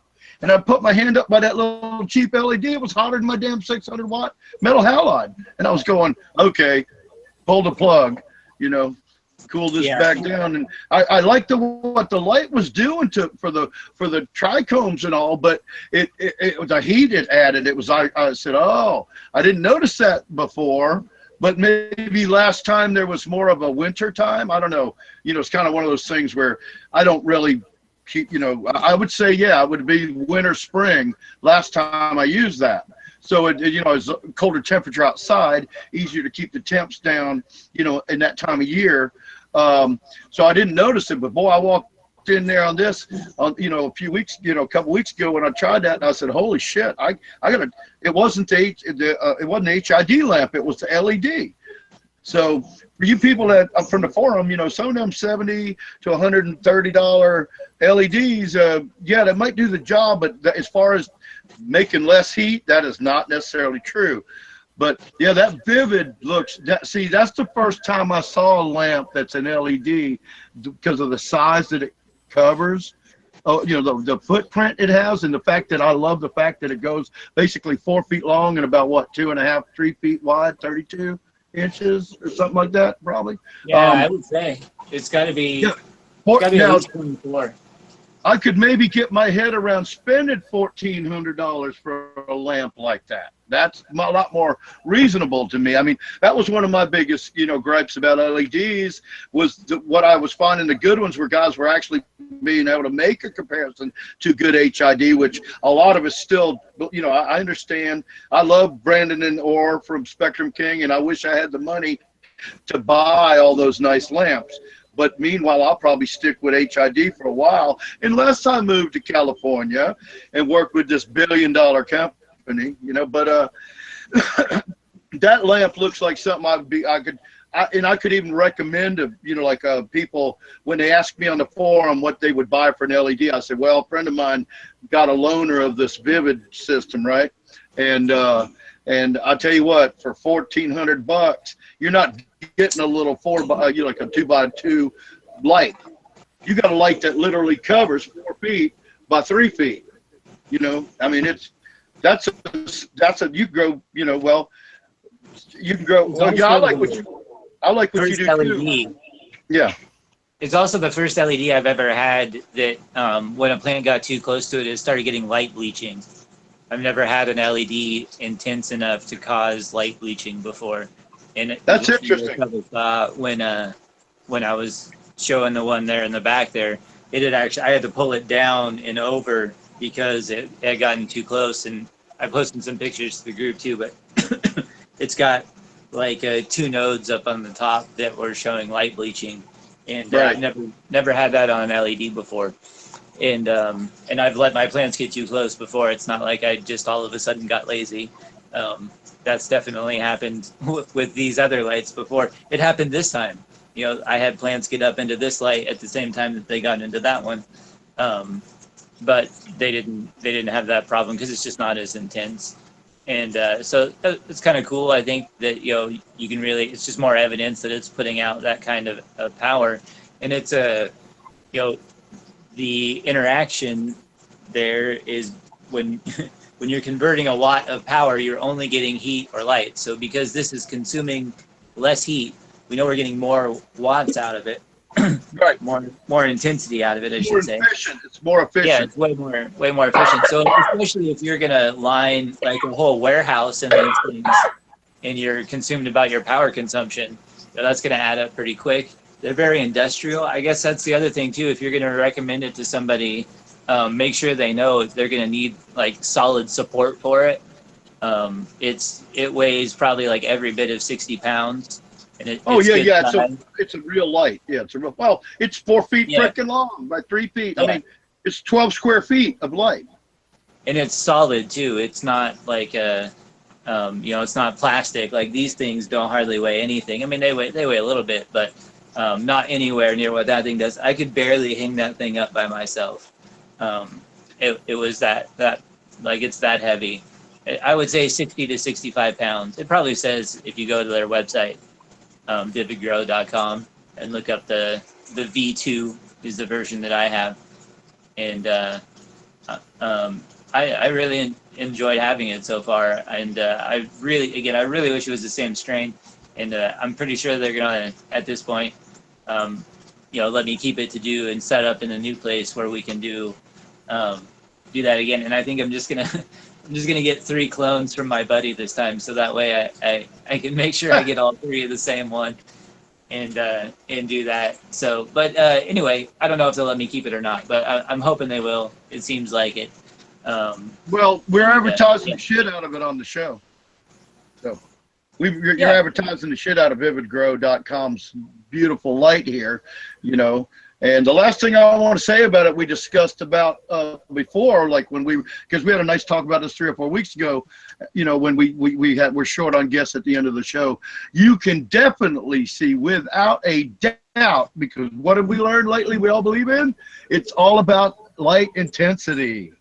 And you can definitely see the Vivid Grow lamp is 20 to 30% more intensity light coming off your Panda plastic. I mean, it's lit up.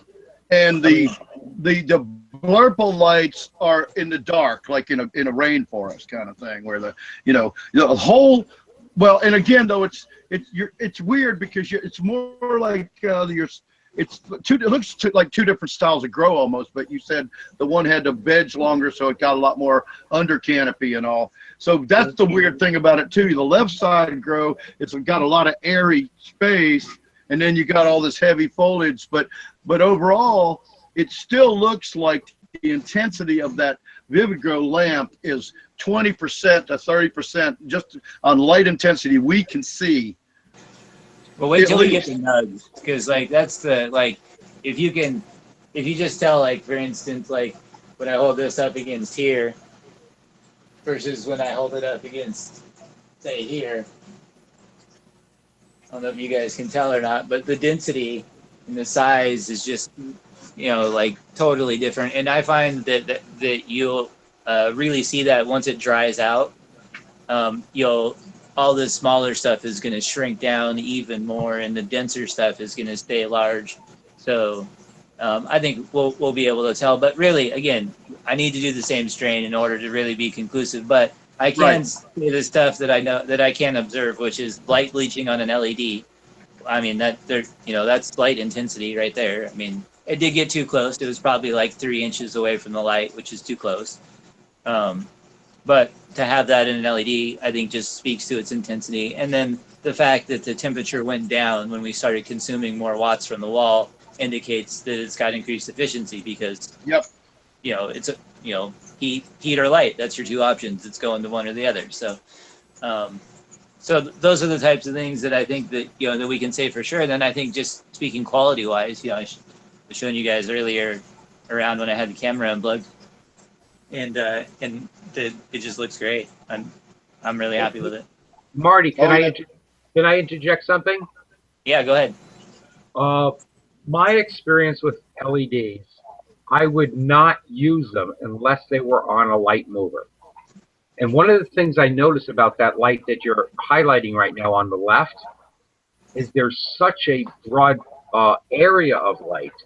It looks like that light performs well standing still, where when I've worked with LEDs before, if you weren't moving them, you were getting point shadow kind of stuff.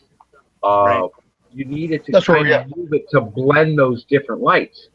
But I'm really liking the layout of what you're highlighting there, is that it has such a broad area. I don't think you have to move that around to get the same effect.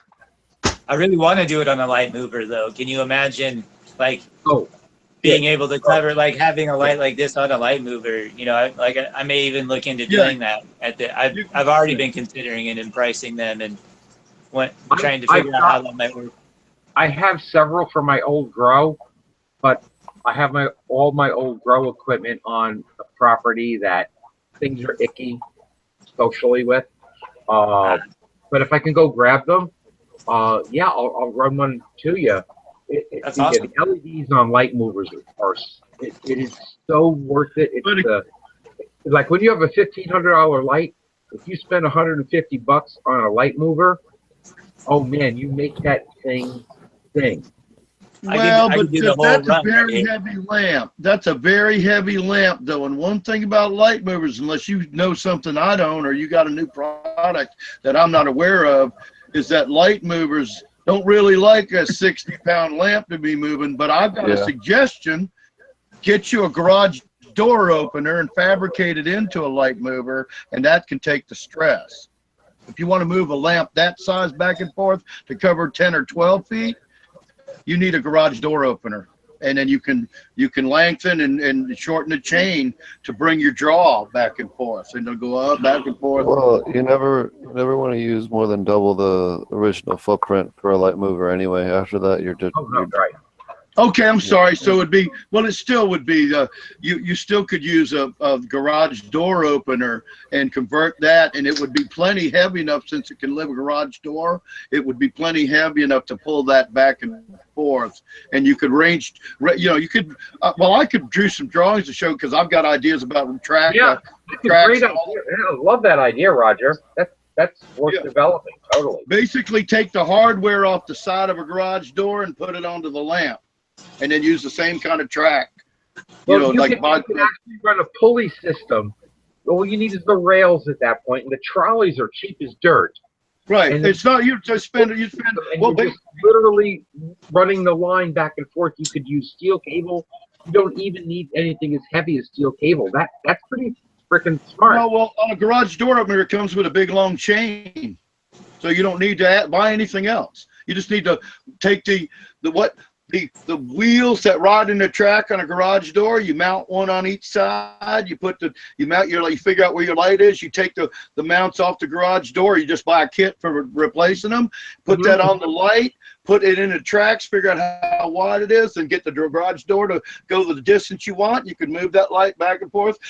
Now it'd move a little faster. You might have to work on that. You might have to maybe work on some attenuator to get slower. Reductions, yeah. But see, yeah. Well, there you go. Reductions. Yeah. Okay. Yeah. Right. Reduction of the pulley system, of the sprocket system. The sprocket. And it's already galvanized and everything. Right. It's going to last you forever. Yep. And I love light movers. I'm glad y'all brought. I mean, nobody likes light movers much anymore. But I tell you what. One of the times I grew a pound, I was on a light mover, and I'm telling you what, moving that thing so that it moves. It's people think, oh, I got to have this intense light all the time. No, it's got to be in light, and then you move, and all the plants just. But you got to have with the light movers on the market. You have to. I have hydrofarm, light movers and stuff, but you have to have a light hood or no hood with a white ceiling. And you could just run a bulb on it. See, I've done that, and then I've run just a you run the lightest hoods you can find, so those economy hoods with your thing. But you talk about LEDs. So again, and you've been using smaller, cheaper LEDs, right? I'm assuming, right?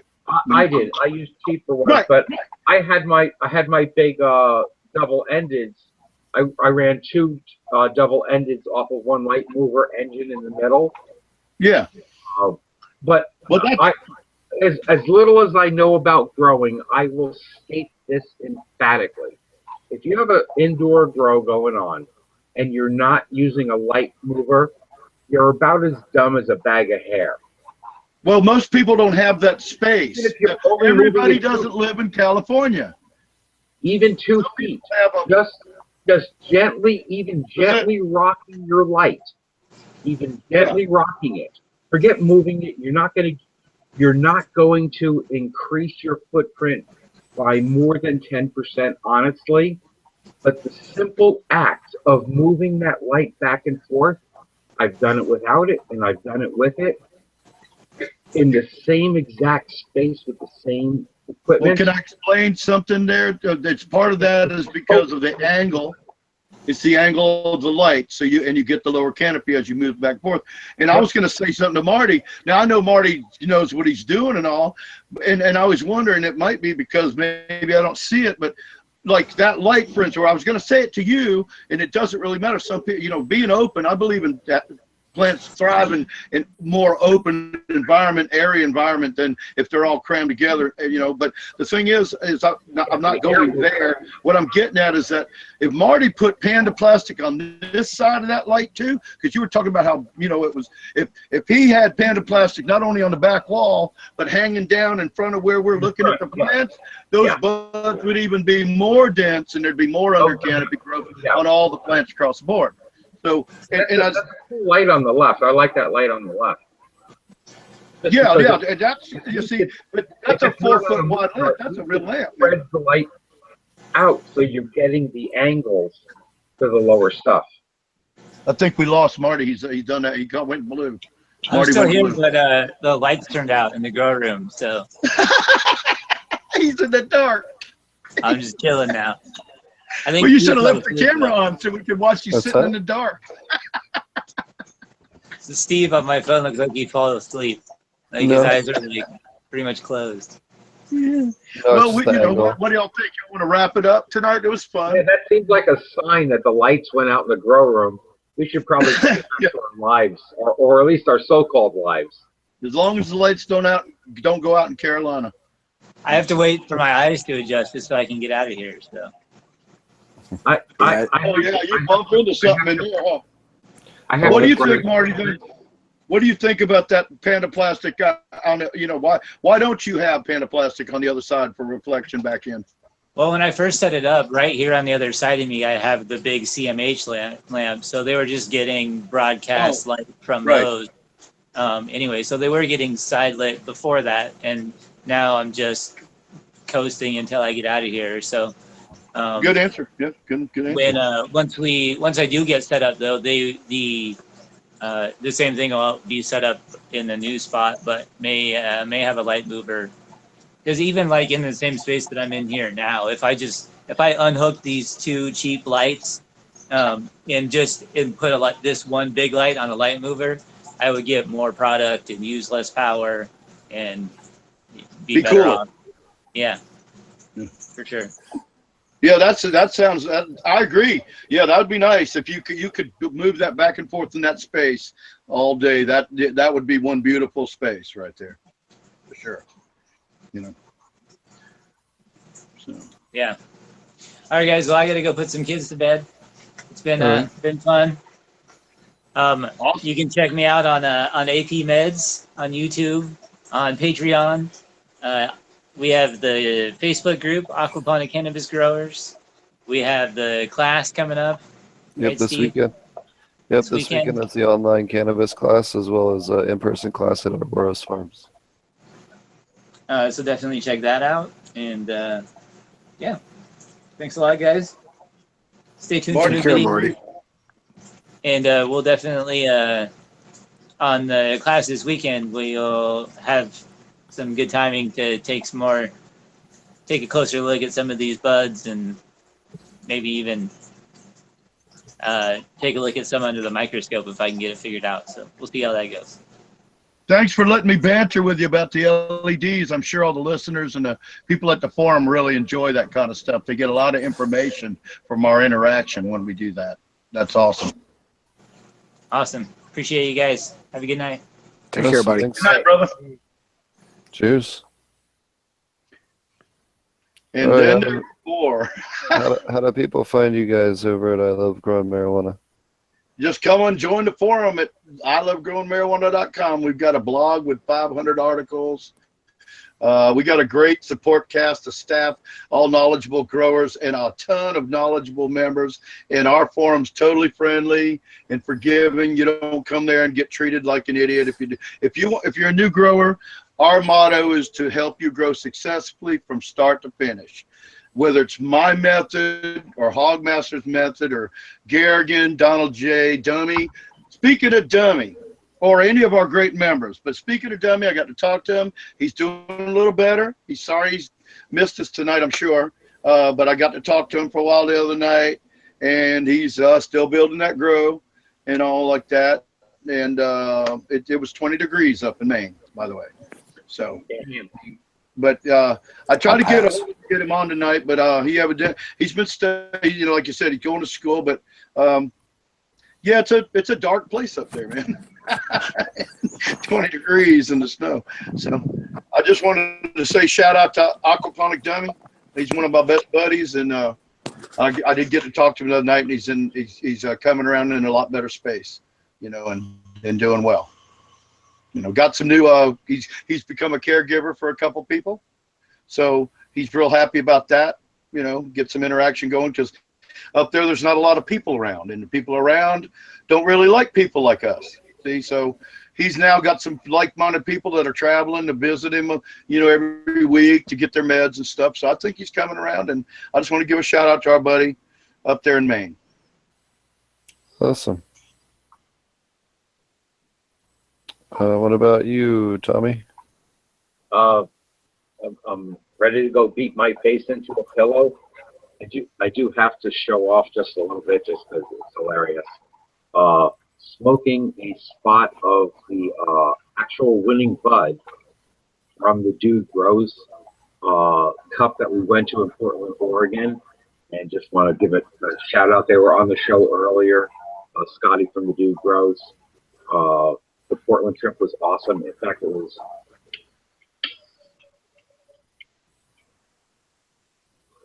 super that awesome. And away goes Tommy and Thanks Paul. for having me on the show, and look forward to seeing everybody again. Yep. Absolutely. Spin your propeller for us one time, big boy. Okay, you have to pay extra for that. You know that, right? I'll throw in. If it's spinning, I'm thinking, if it's standing still, it's the weekend. Okay. Right. Awesome.